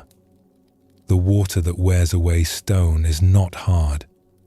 The wind that shapes mountains is not solid. The bamboo that survives the harshest storms is not rigid. The universe itself teaches this. Seasons change, weather shifts, life moves in cycles. Everything in nature knows how to adapt, how to yield, how to bend and return. Only humans get confused, thinking that strength means never changing, never adapting, never bending. Winter deepened around the monastery. More storms came, each one testing everyone's endurance. But Ren moved through them differently now. When the work was hard, he worked hard, but within his capacity. When rest was needed, he rested without guilt. When help was needed, he asked for it and offered it. His back healed slowly, but it did heal. The rigidity in his shoulders eased. His hands, which had been clenched so tightly around tools, learned to hold firmly but not desperately. He noticed that his meditation practice deepened too. By learning flexibility in his body, he learned flexibility in his mind. Thoughts and feelings could arise without him having to be stronger than them, without him having to fight them off through rigid control. He could bend with them, let them move through, and return to his center. One afternoon, during a particularly harsh storm, Ren was in the meditation hall when he heard a loud crack from outside. He went to investigate and found that one of the old pine trees near the monastery gate had broken. A massive branch, as thick as a man's torso, had snapped under the weight of ice and wind. It lay on the ground, leaving a jagged wound in the tree. The master was already there, looking at the fallen branch. Other monks gathered around, discussing how to clear it away. The pine refused to bend, the master said quietly to Ren. "See how rigid its wood is? Strong, yes, but not flexible. When the weight became too much, it had no choice but to break." They walked together to the bamboo grove nearby. The bamboo was buried under snow and ice, the stalks bent almost completely horizontal under the weight. Some of them touched the ground, arched over like green bridges. "Look at this," the master said. "The bamboo carries as much weight as the pine branch did. Maybe more. But see how it responds?" As they watched, the wind shifted slightly, and one of the bamboo stalks moved just enough that the snow slid off. Freed from the weight, the stalk sprang partway upright, though still bent from the remaining snow. Gradually, as more snow fell or shifted, more stalks began to release their burdens and rise. "The bamboo knows something the pine does not," the master said. "It knows that you do not have to carry every burden to its breaking point. You can bend, release what is too heavy, and return." The pine tried to hold everything until it could hold no more, and then it broke. Ren thought about his own life. How often had he been like the pine branch? Holding on to everything, carrying every burden, refusing to bend or release anything until finally something broke? His back had been like that branch, holding rigid under too much weight until it gave way. "Teacher, how do we know when to bend? How do we know when we're carrying too much?" "Your body tells you. Your mind tells you. But you have to listen." The pine branch had signals, small cracks and strains that appeared days before it broke. But a tree cannot respond to these signals. It has no choice but to hold until it breaks. You have a choice. You can feel when the weight is becoming too much, and you can choose to bend, to release some of the burden before you break. The master led Ren back to the broken pine. "There is something else to learn here. Look at the tree itself." Ren looked at the trunk. Despite the broken branch, the tree stood strong. The wound where the branch had torn away was ugly and raw, but the tree still lived. "Sometimes," the master said, "we hold rigid for so long that something does break. This is not the end. The tree will heal. The wound will close over time. New branches will grow. But healing takes longer than bending would have taken. And the scar remains. When you injured your back, this was like the branch breaking. It happened because you held rigid too long. But you are healing now. And you carry the lesson in your body. The scar, when it fully heals, will be a teacher. It will remind you to bend before breaking." They stood in silence, watching snow continue to fall on the damaged tree and the flexible bamboo. Two different approaches to the same storm. One had broken and would heal. The other bent and remained whole. "I don't want to break again," Ren said. "Then practice being like bamboo, not just in your body, but in everything. In your expectations, in your relationships, in your practice. Hold your center, but let the surface adapt. Be strong in your principles, but flexible in your methods. Know what is essential and what can be released." The teaching of the bamboo wove through everything. In work and rest, in strength and yielding, in standing firm and adapting, there was a wisdom that came from watching how nature itself moved. A few days later, Ren faced a different kind of test. He had been working carefully on a wooden carving for the monastery shrine, spending hours shaping a piece of cedar. But near the end, his tool slipped and cut deeply into the wrong place, ruining the design. His first response was familiar. Frustration, anger at himself, the rigid determination to be perfect. But then he remembered the bamboo. This mistake was like wind pushing against him. He could hold rigid in his anger and frustration, or he could bend with the reality of what had happened. He took a breath and looked at the damaged carving again. The mistake had created a different shape. Not the one he had planned, but perhaps something else was possible. Instead of forcing the wood back to his original vision, he adapted. He worked with the new form that the mistake had created. The final carving was different from what he had intended. But it had a natural quality, a sense of spontaneity that his careful planning might not have achieved. The mistake, met with flexibility rather than rigidity, had become a teacher. He thought about what the master had said about the bamboo releasing burdens. He had released his rigid attachment to the original plan, and something new had emerged. This was another way of bending. Not just in body, but in expectations, in attachment to outcomes, in the tight grip of control. As winter began to ease towards spring, Ren noticed the bamboo grove changing. The snow melted, the weight lifted, and the stalks straightened. Some of them bore marks from the winter, small scars where ice had damaged leaves or where they had bent so far that the fibers showed stress. But they had survived. They stood green and whole, ready for another season. The broken pine branch had been cleared away.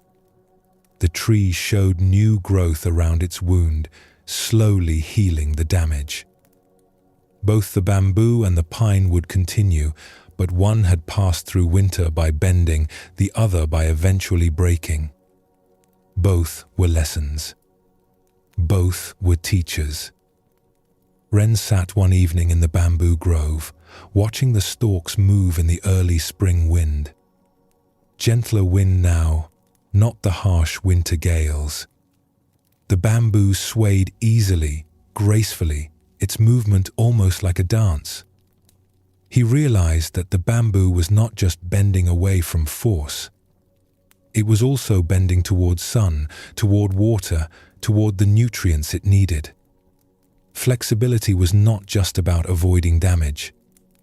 It was also about reaching toward what gives life. This felt important. He had learned to bend away from harm, to yield before breaking. But he could also learn to bend toward nourishment, toward truth, toward what helped him grow. Flexibility worked both ways. The bamboo never worried about being too flexible. It never tried to prove its strength by refusing to bend. It simply responded to each moment with its own nature, bending when the wind came, rising when the wind passed, reaching towards sunlight, drinking rain when it fell. This was enough. This was everything. Take a gentle breath now. Feel your body in this moment. Notice if there is any rigidity anywhere. Not to judge it, but simply to notice. What would it feel like to soften just slightly? To allow a little more flexibility? Let yourself rest now in this understanding. Let any rigidity you've been holding soften just a little. You don't need to be unbreakable. You need to be flexible enough to bend and return. The bamboo has been teaching this lesson for millions of years, standing through countless storms, yielding and rising again and again and again. Spring had fully arrived at the monastery.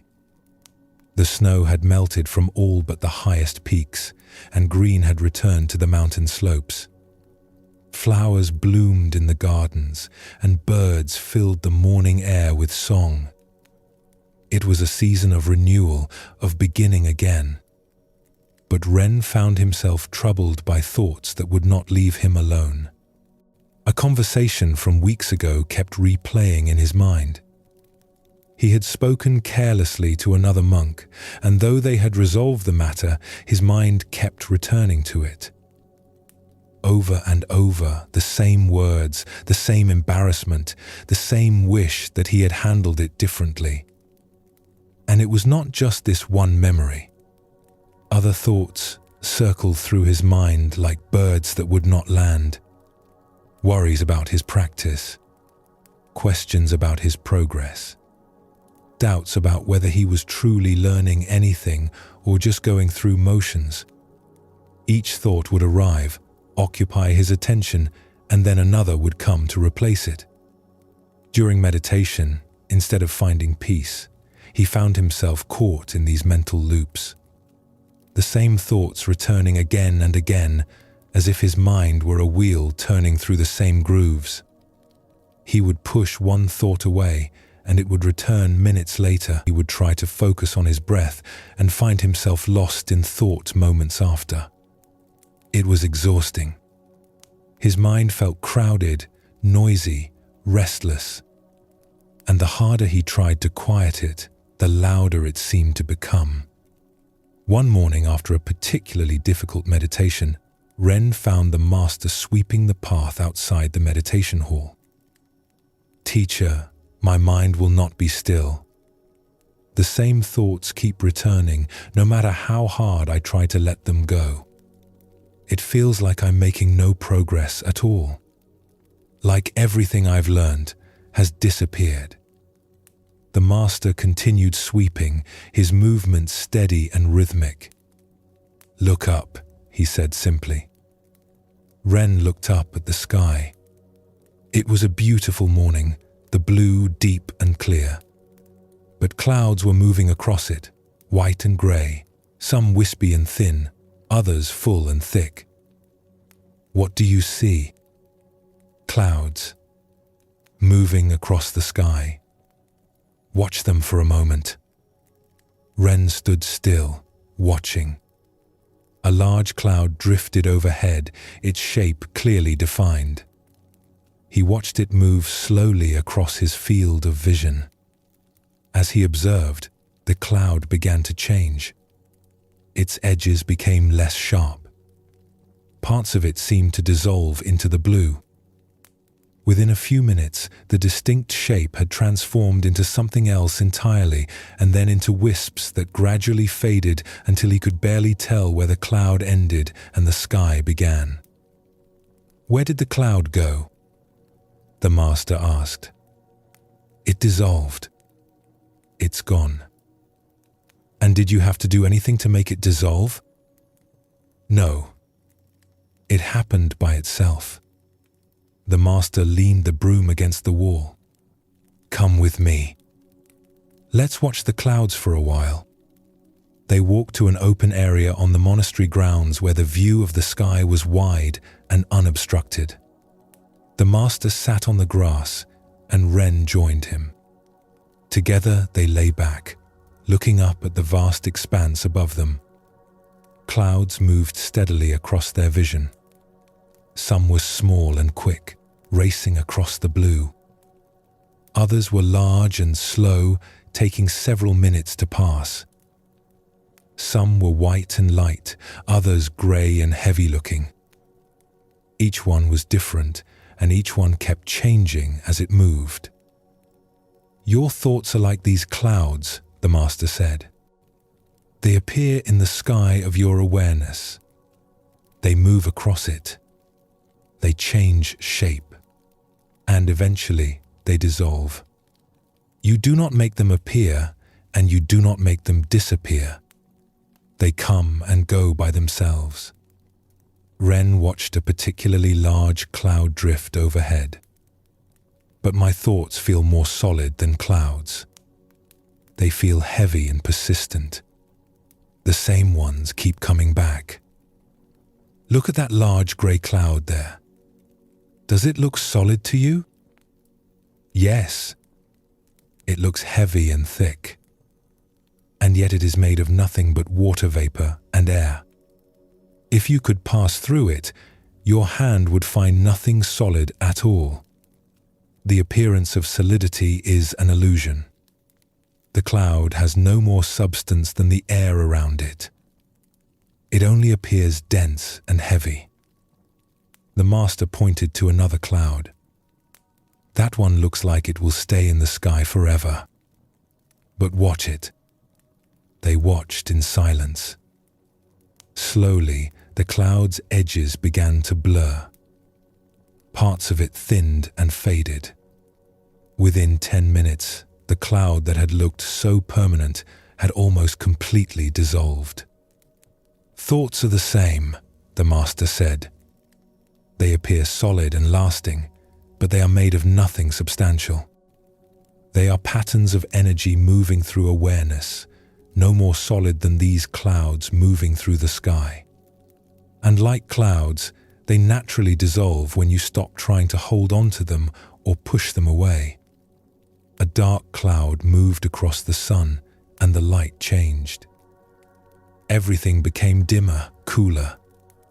Shadows disappeared. The change was dramatic and immediate. "When a thought comes that troubles you," the Master said, "it is like this cloud covering the sun. Everything seems darker. Your whole experience changes. But notice that the sun has not gone anywhere. It is still shining, still bright. It is only temporarily obscured." They lay quietly as the dark cloud continued across the sky. Gradually, its edge approached the sun. A rim of light appeared, then grew brighter. Suddenly the cloud passed and full sunlight returned. Everything brightened again, exactly as it had been before. The troubled thought is like the dark cloud.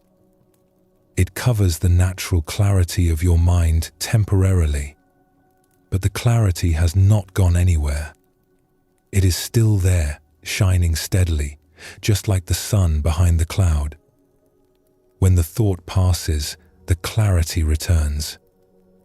Ren felt something ease in his chest as he watched the clouds continue their endless procession. "So I don't have to fight the thoughts or push them away?" "No. Fighting them is like trying to push clouds out of the sky with your hands. It accomplishes nothing and exhausts you. The clouds will move in their own time. Your job is not to control the clouds. Your job is to remember the sky." "The sky?" The Master gestured to the vast blue expanse above them. "The sky holds all the clouds, but it is not affected by them. Clear clouds or dark clouds, many clouds or few, the sky remains the sky. It does not fight the clouds. It does not grasp them or push them away. It simply allows them to move through. Your awareness is like the sky. Thoughts are like clouds moving through it. The thoughts come and go, appear and dissolve, but your awareness remains. It is not disturbed by the thoughts any more than the sky is disturbed by clouds. They sat up, and the master pointed to the horizon where new clouds were forming. Watch how clouds are born. Ren looked at the horizon. He could see wisps of white beginning to gather, condensing from seemingly nothing into visible forms. The clouds grew and developed, taking on shape and substance where moments before there had been only clear blue. Thoughts appear the same way, the master said. They form from conditions. A memory, a sensation, a word someone speaks. Conditions come together and a thought forms, just as water vapor and temperature come together and a cloud forms. The thought seems to come from nowhere, but it arises from causes like everything else in nature. A story came to the master then, and they settled more comfortably on the grass. There was once a woman who lived near the sea. Every morning she would sit on the beach and watch the waves. Each wave was different. Some were small and gentle, others large and powerful. They would rise from the ocean, crest in white foam, and crash on the shore, then pull back into the sea. The woman loved the waves. She found them endlessly fascinating, each one unique and beautiful. But one day, a wave frightened her. It was larger than usual, and it crashed with a sound like thunder. The noise startled her, and her heart raced with fear. After that, she began to worry about the waves. What if another frightening one came? What if an even larger wave appeared? She started watching the ocean anxiously, bracing herself against each wave, tensing as they approached the shore. Her mornings, which had once been peaceful, became filled with tension and fear. She could not enjoy the gentle waves because she was always watching for the frightening one to return. And return it did, not every day, but sometimes. Each time, her fear grew stronger. One morning, an old fisherman sat down beside her on the beach. He saw how she tensed with each wave, how she could not relax even when the ocean was calm. "Why do you fight the waves?" he asked. "I'm not fighting them," she said. "I'm protecting myself from them." By tensing against every wave? By living in fear of the ones that might be frightening? This is a kind of fighting. The woman did not understand. What should I do instead? Just let a huge wave crash over me? The fisherman smiled. "Tell me, what is a wave?" "A wave is water rising and falling." "Yes. And where does the wave come from?" "From the ocean." "And where does it go?" The woman thought about this. "Back into the ocean." "Exactly. The wave rises from the ocean, takes a form for a brief moment, and then returns to the ocean. It is not separate from the ocean. It is the ocean temporarily taking the form of a wave. And then the form dissolves, and there is only ocean again." He gestured to the water before them. "Your thoughts and feelings are like waves rising from the ocean of your awareness.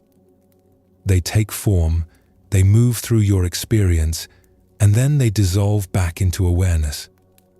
They are not separate from you. They are not attacking you.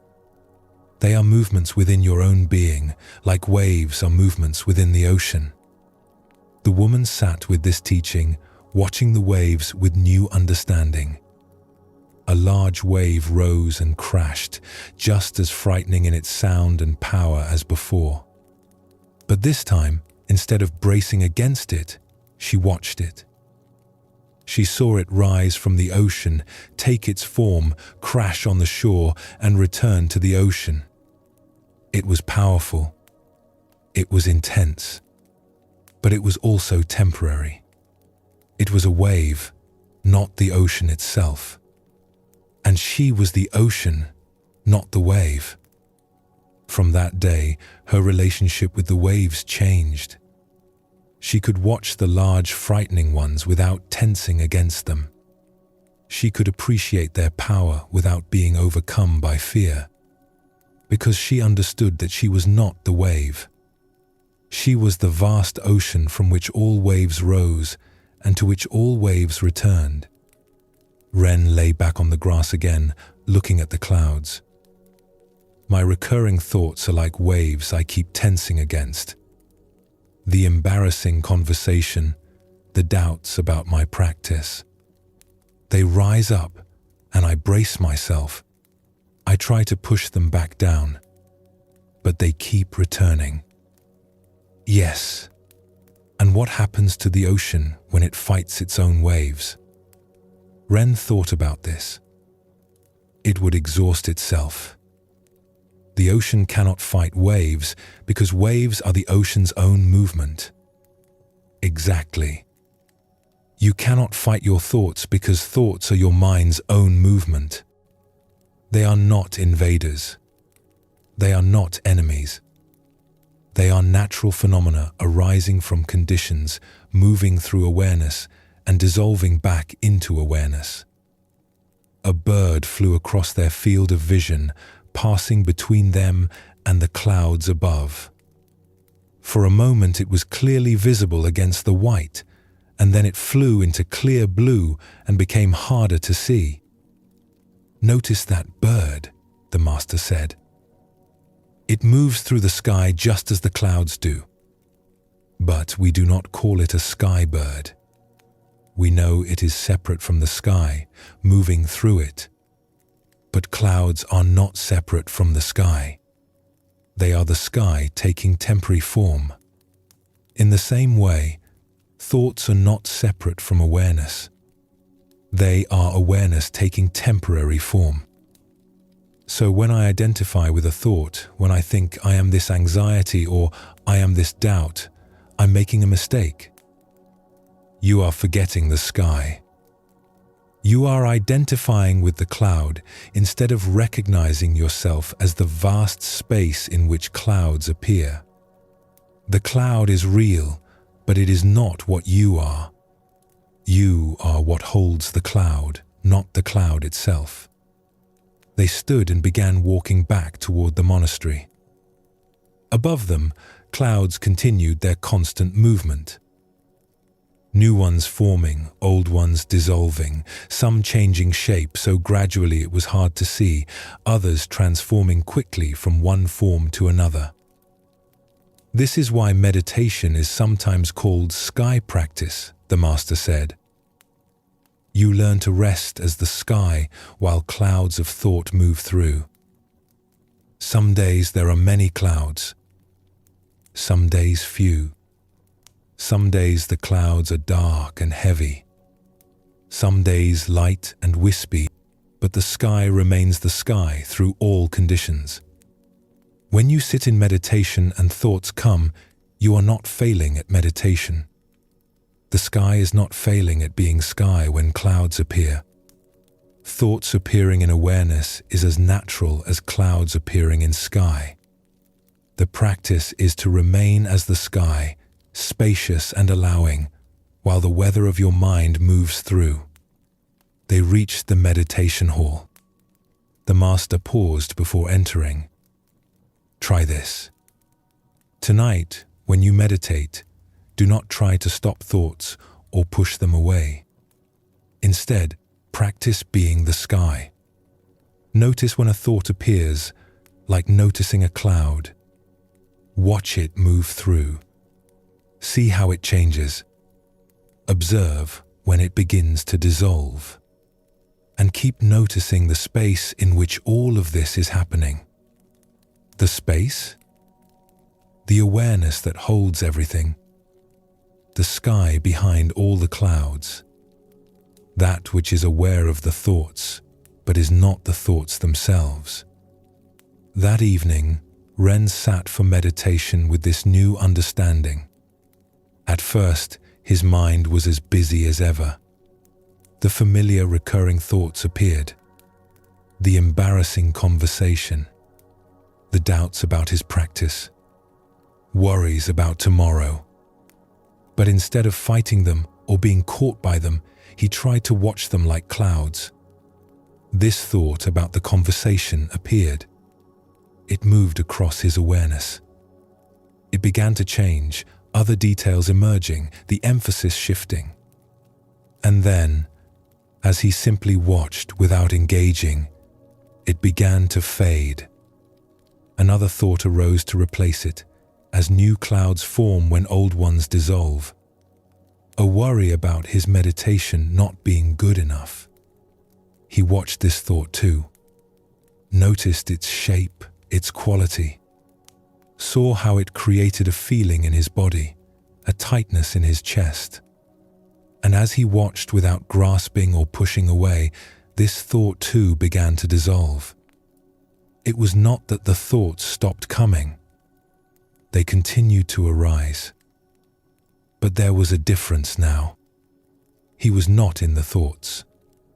He was watching them move through awareness, like standing on a mountain and watching clouds move through the valley below.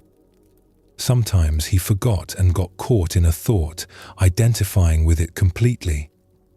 But then he would remember, "Oh, this is a cloud. I am the sky." And in that remembering, he would find space again, find that clear awareness that held everything without being disturbed by anything. The practice continued over the following days. Ren found himself naturally watching his mind the way he had watched the clouds. Thoughts would arise, and instead of immediately believing them or fighting them, he would notice, here is a thought about the past. Here is a worry about the future. Here is a judgment about how things should be. And he noticed something remarkable. When he stopped trying to control his thoughts, they became less persistent. The recurring thoughts that had plagued him began to appear less frequently. Not because he was pushing them away, but because he was not feeding them with his attention and struggle. It was like the clouds. When he had tried to push a cloud away, it seemed to linger. But when he simply watched clouds without grasping or resisting, they dissolved naturally in their own time. One afternoon, he was working in the garden when the thought about his embarrassing conversation arose again. His first instinct was the familiar one. Tense against it, wish it away, feel ashamed all over again. But then he remembered the clouds. He paused in his work, feeling the thought in his awareness. It was there, clear and distinct, like a cloud in a clear sky. He did not try to push it away. He did not get lost in it either. He simply let it be there, let it move through like a cloud passing overhead. And something shifted. The thought was still there, but the suffering around it was less. He could acknowledge the memory without being consumed by it. It was a thought, not his identity. It was a cloud, not the sky. The thought remained for a few more moments, then began to fade. Other thoughts arose. He returned to his gardening, and the thoughts continued their natural movement, appearing and dissolving while he remained present with the work in front of him. A week after the cloud teaching, a heavy storm rolled in over the mountains. Dark clouds filled the sky completely, blocking out the sun. Rain fell steadily, and thunder rumbled in the distance. Ren stood under the shelter of a covered walkway, watching the storm. The master joined him, also watching the rain fall. "Notice," the master said, "even on a day like this, the sky is still there." Behind all these storm clouds, beyond all this darkness, the sky remains unchanged. The sun is still shining above the clouds. But from down here, we cannot see it. This is like difficult times in your life. Times when your mind is filled with dark thoughts, when everything seems cloudy and heavy. In those times, it is easy to forget the sky. Easy to believe that the darkness is all there is. But the clear awareness is still there, unchanged, like the sky behind the storm. Thunder rolled across the valley. The rain intensified. Even in the darkest times, even when you cannot feel or see your own clarity, it has not gone anywhere. It is simply obscured by weather passing through. The storm is real. The darkness is real. But it is temporary, and it is not what you fundamentally are. They stood in silence, watching the storm. And then, after about 20 minutes, Ren noticed something. A lighter patch appeared in the clouds. The rain began to ease. The darkness started to lift. Within an hour, breaks appeared in the clouds, and sunlight streamed through in brilliant shafts. The storm passed, as all storms do. The sky remained.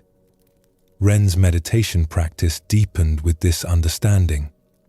He no longer judged his meditation sessions as good or bad based on how many thoughts appeared. Some sits had many thoughts, like a cloudy day.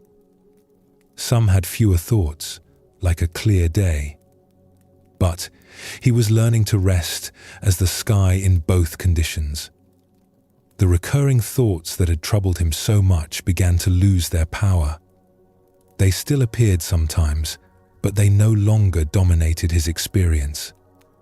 They were like familiar clouds passing through, recognized but not feared, acknowledged but not believed to be solid or lasting.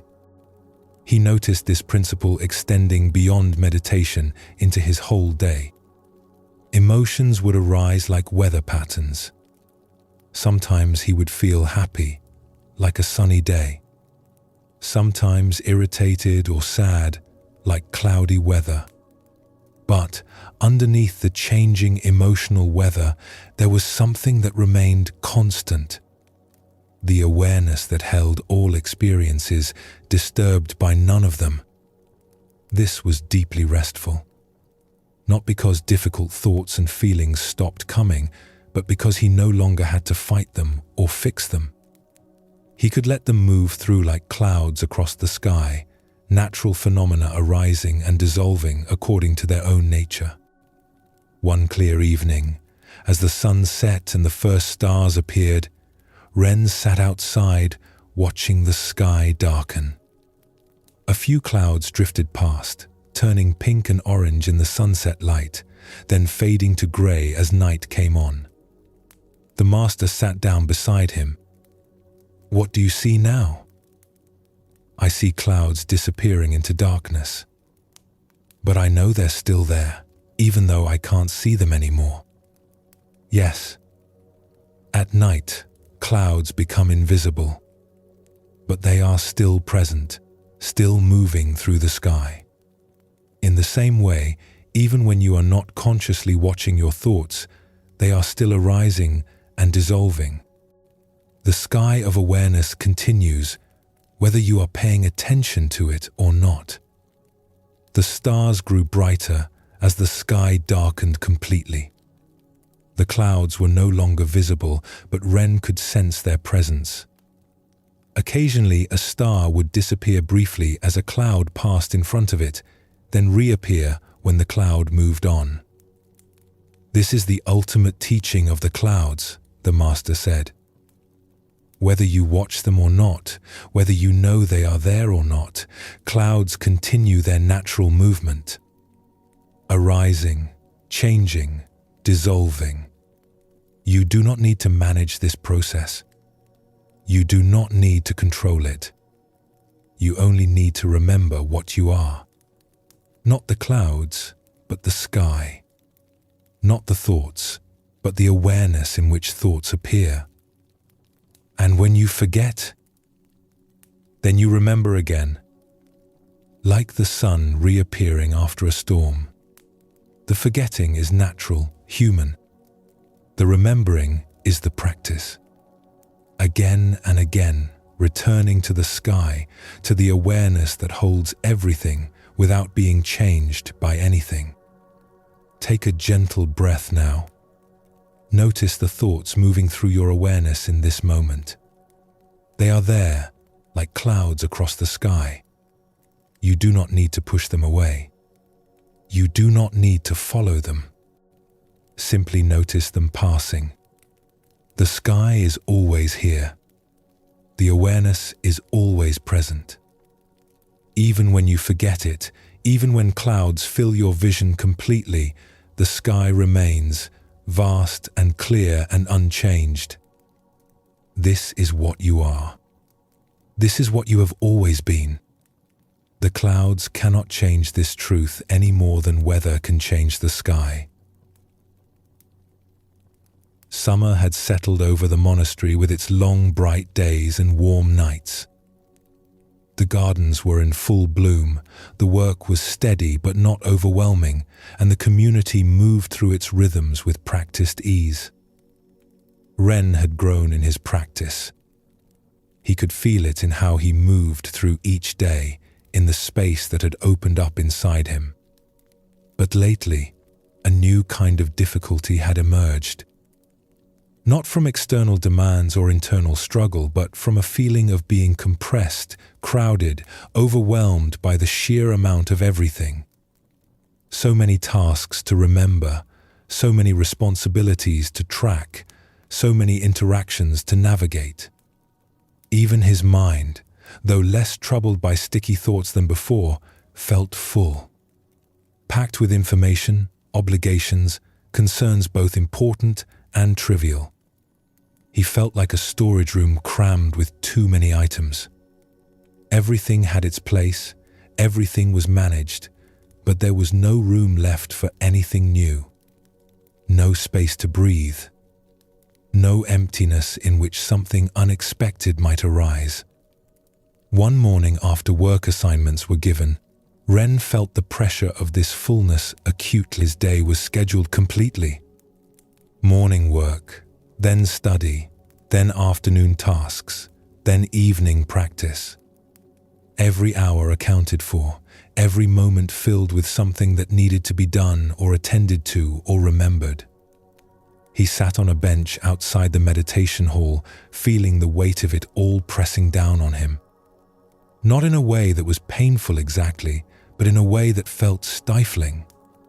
Like there was no room left for life to simply unfold. The master found him there, sitting with his shoulders slightly hunched, his eyes fixed on the ground. "You look compressed," the master observed, sitting down beside him. "That's exactly how I feel. Like everything is pressing in, and there's no space left. My mind is full, my schedule is full, even my body feels full of tension. I can manage it all, but there's no room left for anything else. No room to just be." The master was quiet for a moment, then said, "Look up." Ren lifted his head and looked up. Above them stretched the sky, vast and open. It was a perfectly clear morning, not a single cloud visible anywhere. Just endless blue extending in all directions, from horizon to horizon. "What do you see?" "The sky. It's empty today." "Clear." "Empty," the master repeated. "And how much room is there in that emptiness?" Ren looked up again, trying to measure the vastness with his eyes. Infinite room. Endless space. "Yes. Come with me. Let's spend some time with the empty sky." They walked to the highest point on the monastery grounds, a small rocky outcrop that offered an unobstructed view in all directions. Here, The sky seemed even more immense, pressing down from above and extending out to every horizon without interruption. The master sat on the rock, and Ren joined him.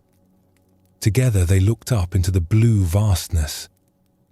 "This emptiness," the master said, "is not nothing. It is not absence. It is space itself. Pure potential. Room for everything." Ren looked at the boundless blue. "But sky is just air, isn't it? Just empty space where nothing is? Is it empty? Right now, birds are flying through it. Wind is moving through it. Light from the sun travels through it. Sound moves through it. Everything that happens between Earth and stars happens in this so-called emptiness. The sky holds everything without being crowded by anything." A bird appeared in the distance, flying across their field of vision. It moved through the vast blue, a tiny speck against the immensity. Then it was gone, and the sky remained exactly as it had been, undiminished by the bird's passage, unchanged by its presence or absence. "Notice how the sky holds that bird," the master said.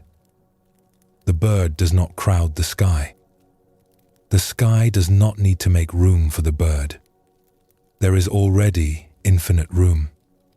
The bird simply appears in that space, moves through it, and disappears, and the sky is never too full. Now imagine," the master continued, 1,000 birds filling the sky. A whole flock moving through at once. Would the sky be crowded? Ren thought about this. No. Even with 1,000 birds, or 10,000, the sky would still have room. Exactly. The sky's capacity is not diminished by how much it holds. This is the nature of true emptiness. It is not empty because nothing is in it. It is empty because it has room for everything, and that room never runs out. They sat in silence, looking up. Ren tried to feel the spaciousness of the sky, tried to sense what it would be like to have that kind of room inside himself. "Your mind is like the sky," the master said. "It has this same infinite capacity. But you have forgotten this. You experience your mind as full because you are holding on to everything that passes through it.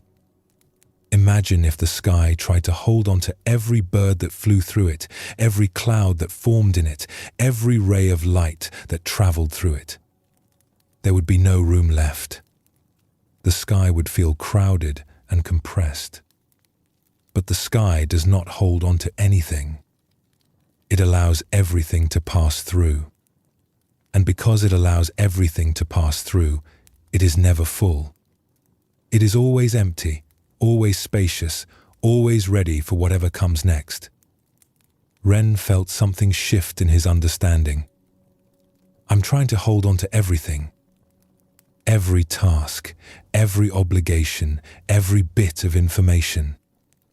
Even when something is finished, I'm still carrying it. Yes.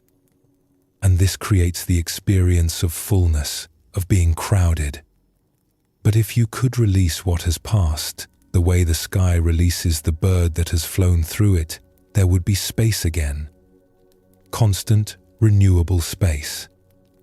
The master pointed to the horizon. "See how the sky meets the earth? The sky goes on beyond what we can see. In the same way, your awareness extends beyond what you can directly perceive. The spaciousness is always there, whether you feel it or not. The question is whether you are resting in that spaciousness or trying to fill it up and hold on to everything." A story came to the master's mind, and he settled more comfortably on the rock. There was once a potter who lived in a small village. She was known for making beautiful vessels, pots and bowls and vases that were both functional and lovely. People would come from distant towns to buy her work. One day, a wealthy merchant visited her workshop. He saw shelf after shelf of finished pottery, each piece carefully made and beautifully glazed. But he noticed something odd. In the very center of the workshop, raised on a special platform, sat a single clay vessel. It was unlike any of her other work. It was perfectly round, smooth and simple, with no decoration at all. And it appeared to be completely empty.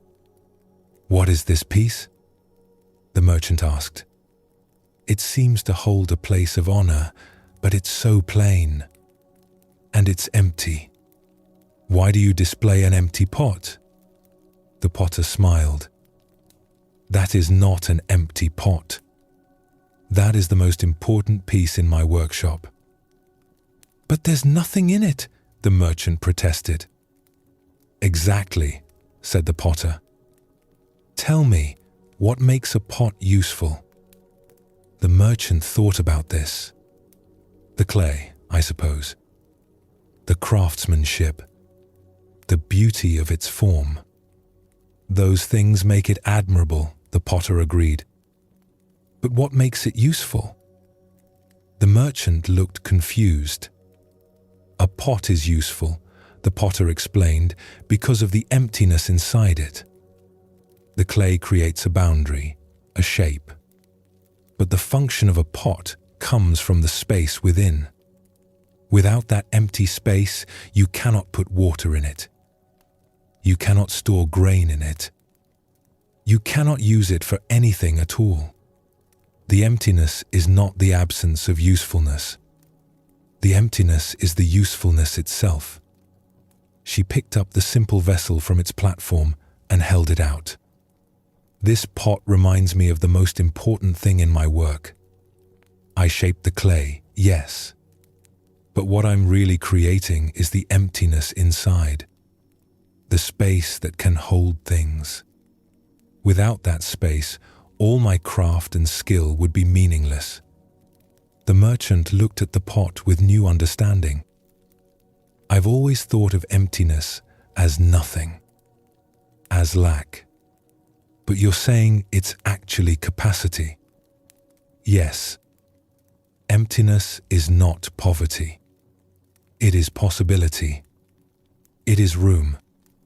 It is the space in which things can exist and be held." The merchant bought several of the potter's vessels that day, but he kept thinking about the simple empty pot on the platform. A few weeks later, he returned. "I've been thinking about what you said," he told the potter. "About emptiness being capacity. And I've noticed something about my own life. I keep filling it with more and more things, more possessions, more activities, more obligations. I thought that's what would make me happy, to have a full life. But instead I feel crowded and anxious, like there's no room for me in my own life anymore." The potter nodded. "You are like a pot that is already completely full. When something new wants to enter your life, when an opportunity appears or a moment of joy arises, there is no room for it. You have filled all the space with what you've accumulated. So what should I do? Get rid of everything? Not necessarily. But perhaps create some emptiness, some space, some room for the unexpected, the spontaneous, the new. A pot must have empty space to be useful. A life must have empty space to be lived." The merchant took this teaching to heart. He began to create spaces of emptiness in his days. Mornings where nothing was scheduled. Rooms in his house that contained only space, no furniture or possessions. Times when he would simply sit and allow whatever wanted to arise, without forcing or filling. At first, the emptiness felt uncomfortable. He was so used to fullness that space felt like something wrong, something that needed to be fixed. but gradually he began to appreciate the emptiness itself. The way it allowed for spontaneity, for rest, for things to emerge that could never appear in a crowded life. He realized that the potter had taught him something profound. The value is not in how much you can accumulate and hold. The value is in how much space you can maintain for life itself to flow through. Ren listened to this story while looking up at the vast empty sky. He could feel how his own life had become like an overfilled pot. Every moment accounted for, every hour claimed by some task or obligation.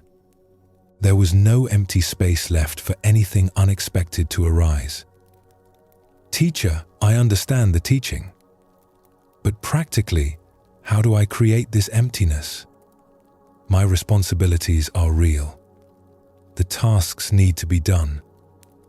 I can't just abandon everything. The potter did not abandon her craft, the master said. She still made pots, still filled her workshop with work. But she maintained an empty space at the center. She remembered what made everything else possible. In your own life, you do not need to abandon your responsibilities. But you can stop trying to hold on to everything that has already passed. When a task is complete, let it go completely instead of carrying it forward in your mind. When a moment has finished, release it rather than adding it to the pile of accumulated moments you're storing. The master gestured to the sky. The sky does not become less spacious by allowing things to pass through it. Your mind does not become less capable by releasing what has already happened. In fact, it becomes more capable because there is space for what is actually present. They sat in silence for a long time, just being with the vast empty sky. Ren tried to feel into that quality of spaciousness. What would it be like to have that much room inside? To not feel compressed and crowded, but open and available? As he sat, he began to notice something.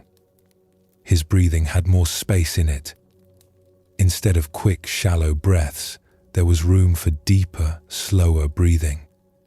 And with that, his chest felt less tight. His shoulders dropped slightly. The physical sensation of compression began to ease.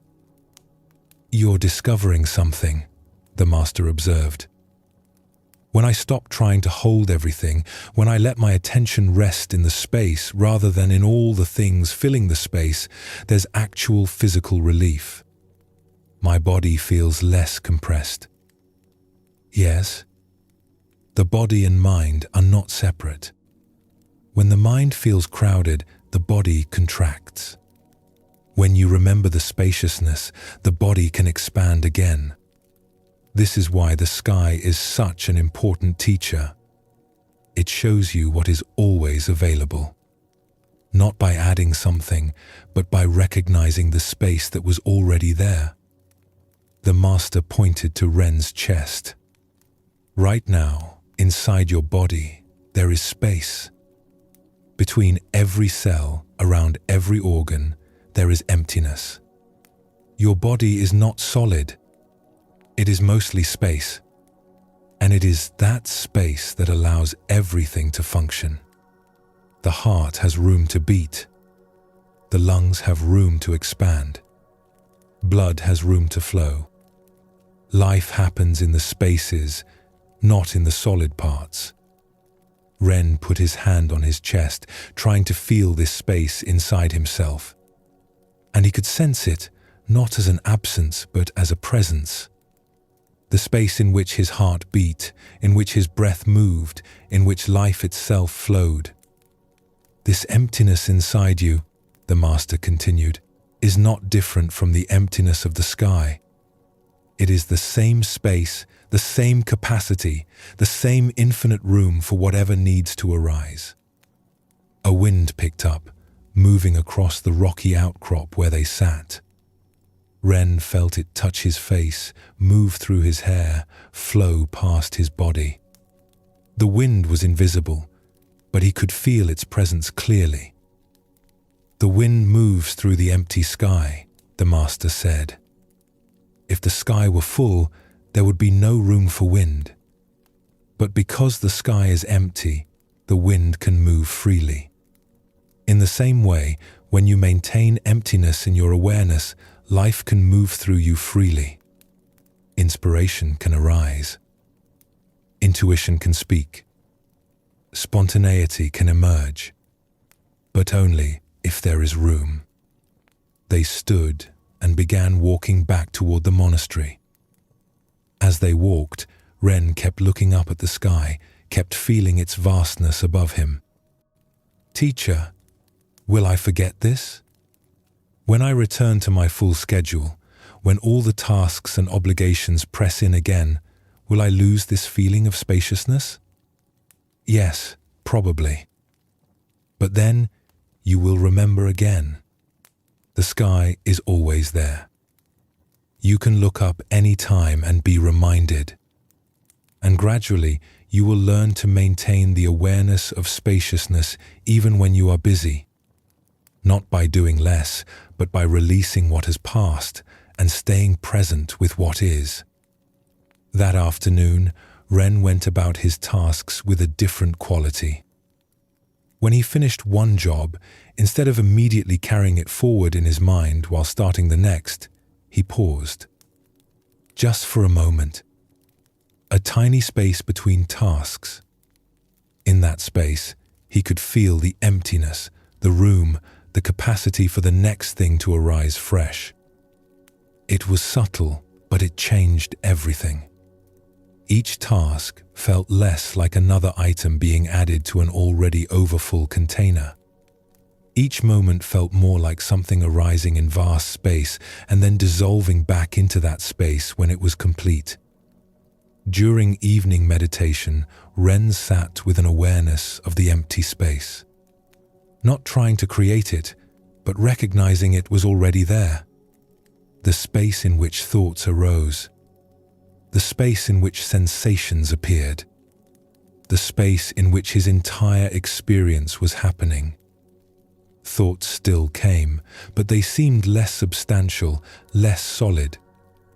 They were like birds flying through the sky, present for a moment and then gone, leaving the space unchanged.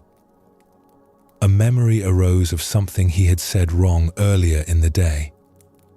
Usually, he would grasp this memory, hold it, turn it over and over in his mind. But now he watched it appear in the space of awareness, watched it exist for a moment, and then watched it dissolve back into space. It came and went, and the space remained. This was deeply restful. Not because nothing was happening, but because he was not trying to hold on to everything that happened. There was room for experience to arise and pass, endlessly, without ever becoming crowded. Over the following days, Ren practiced maintaining this awareness of spaciousness. It was not always easy. His habit of filling every moment, of holding on to everything, was strong. But each time he remembered to look up at the sky, each time he paused between tasks, he could feel the space again. He began to notice spaciousness in other places too. The silence between sounds, the pause between breaths, the gap between one thought ending and another beginning. These tiny spaces had always been there, but he had never paid attention to them. Now he saw that these spaces were not empty nothingness. They were the very ground in which everything else arose. One morning, he woke before dawn and went outside. The sky was still dark, filled with stars. He lay on his back in the grass and looked up. The stars seemed infinitely distant, separated by vast reaches of black space. But it was the space between the stars that allowed him to see the stars at all. Without that darkness, without that emptiness, the stars would be invisible. The master appeared and lay down beside him. beautiful, isn't it? I never appreciated the empty space before, Ren said. I only looked at the stars. But now I can see that the emptiness is just as important. Maybe more important. In art, the master said, this is called negative space. The empty areas that define and give meaning to the filled areas. A painting is not just the brushstrokes. It is also the empty canvas showing through. A piece of music is not just the notes. It is also the silence between the notes. The emptiness is not the absence of the thing. It is what allows the thing to exist and be perceived. In your life, the emptiness is not the absence of living. It is what allows life to happen. Without space, there is no room for anything new to emerge. Without pauses, there is no room for rest or reflection. Without silence, there is no room for listening or understanding. As the sky began to lighten with approaching dawn, they sat up and watched the transformation. The stars faded one by one, not because they stopped existing, but because the growing light made them invisible. The darkness that had made them visible was replaced by the blue brightness of day. The emptiness takes different forms, the master said. Sometimes it appears as darkness, like the night sky. Sometimes as brightness, like the blue day sky. But in both cases, it is the same essential space, the same infinite capacity to hold whatever arises. The sun rose, and the whole sky filled with color. Orange and pink and gold painted across the blue. But underneath all that color, the space remained. The vastness that could hold sunrise and sunset, storm and calm, day and night, without ever being diminished or crowded. This is what you are, the master said quietly. Not the changing content, but the unchanging space. Not the thoughts and feelings and experiences that come and go, but the vast awareness in which all of that appears. The sky is not separate from you. It is showing you your own nature. Ren felt tears come to his eyes, though he could not say exactly why. Something about this teaching touched him deeply. All his life he had been trying to be something, to become someone, to fill himself with achievements and understanding and worthiness. But here was a teaching that said his true nature was not what he could accumulate, but the space itself. The emptiness that was already complete, already whole, already infinite. I've been trying to prove my worth by how much I could hold, Ren said quietly. How much I could accomplish, how much I could carry, how full I could make my life. But that was never what mattered. No, the master agreed. Your worth is not measured by fullness. It is inherent in the space itself. The sky is not valuable because of what fills it. It is valuable because of its infinite capacity to hold everything. You are the same. Ren looked up at the brightening sky, feeling something profound settling into understanding. All these teachings, the river and mountain, the moon and bamboo and clouds, they were all pointing to this, to the spacious awareness that held everything, that was disturbed by nothing, that had infinite room for whatever life brought. The emptiness was not cold or distant. It was intimate and immediate. It was the very space in which he existed, in which everything existed, and it was inexhaustible. And so, our journey tonight comes to a gentle close. The teachings have been offered. Nature has spoken in many voices, each one revealing the same essential truth. The river taught about flowing rather than forcing, about finding your way through obstacles by yielding instead of resisting. The mountain showed the steadiness that remains beneath all changing conditions. The moon revealed the difference between what is real and what is merely reflection.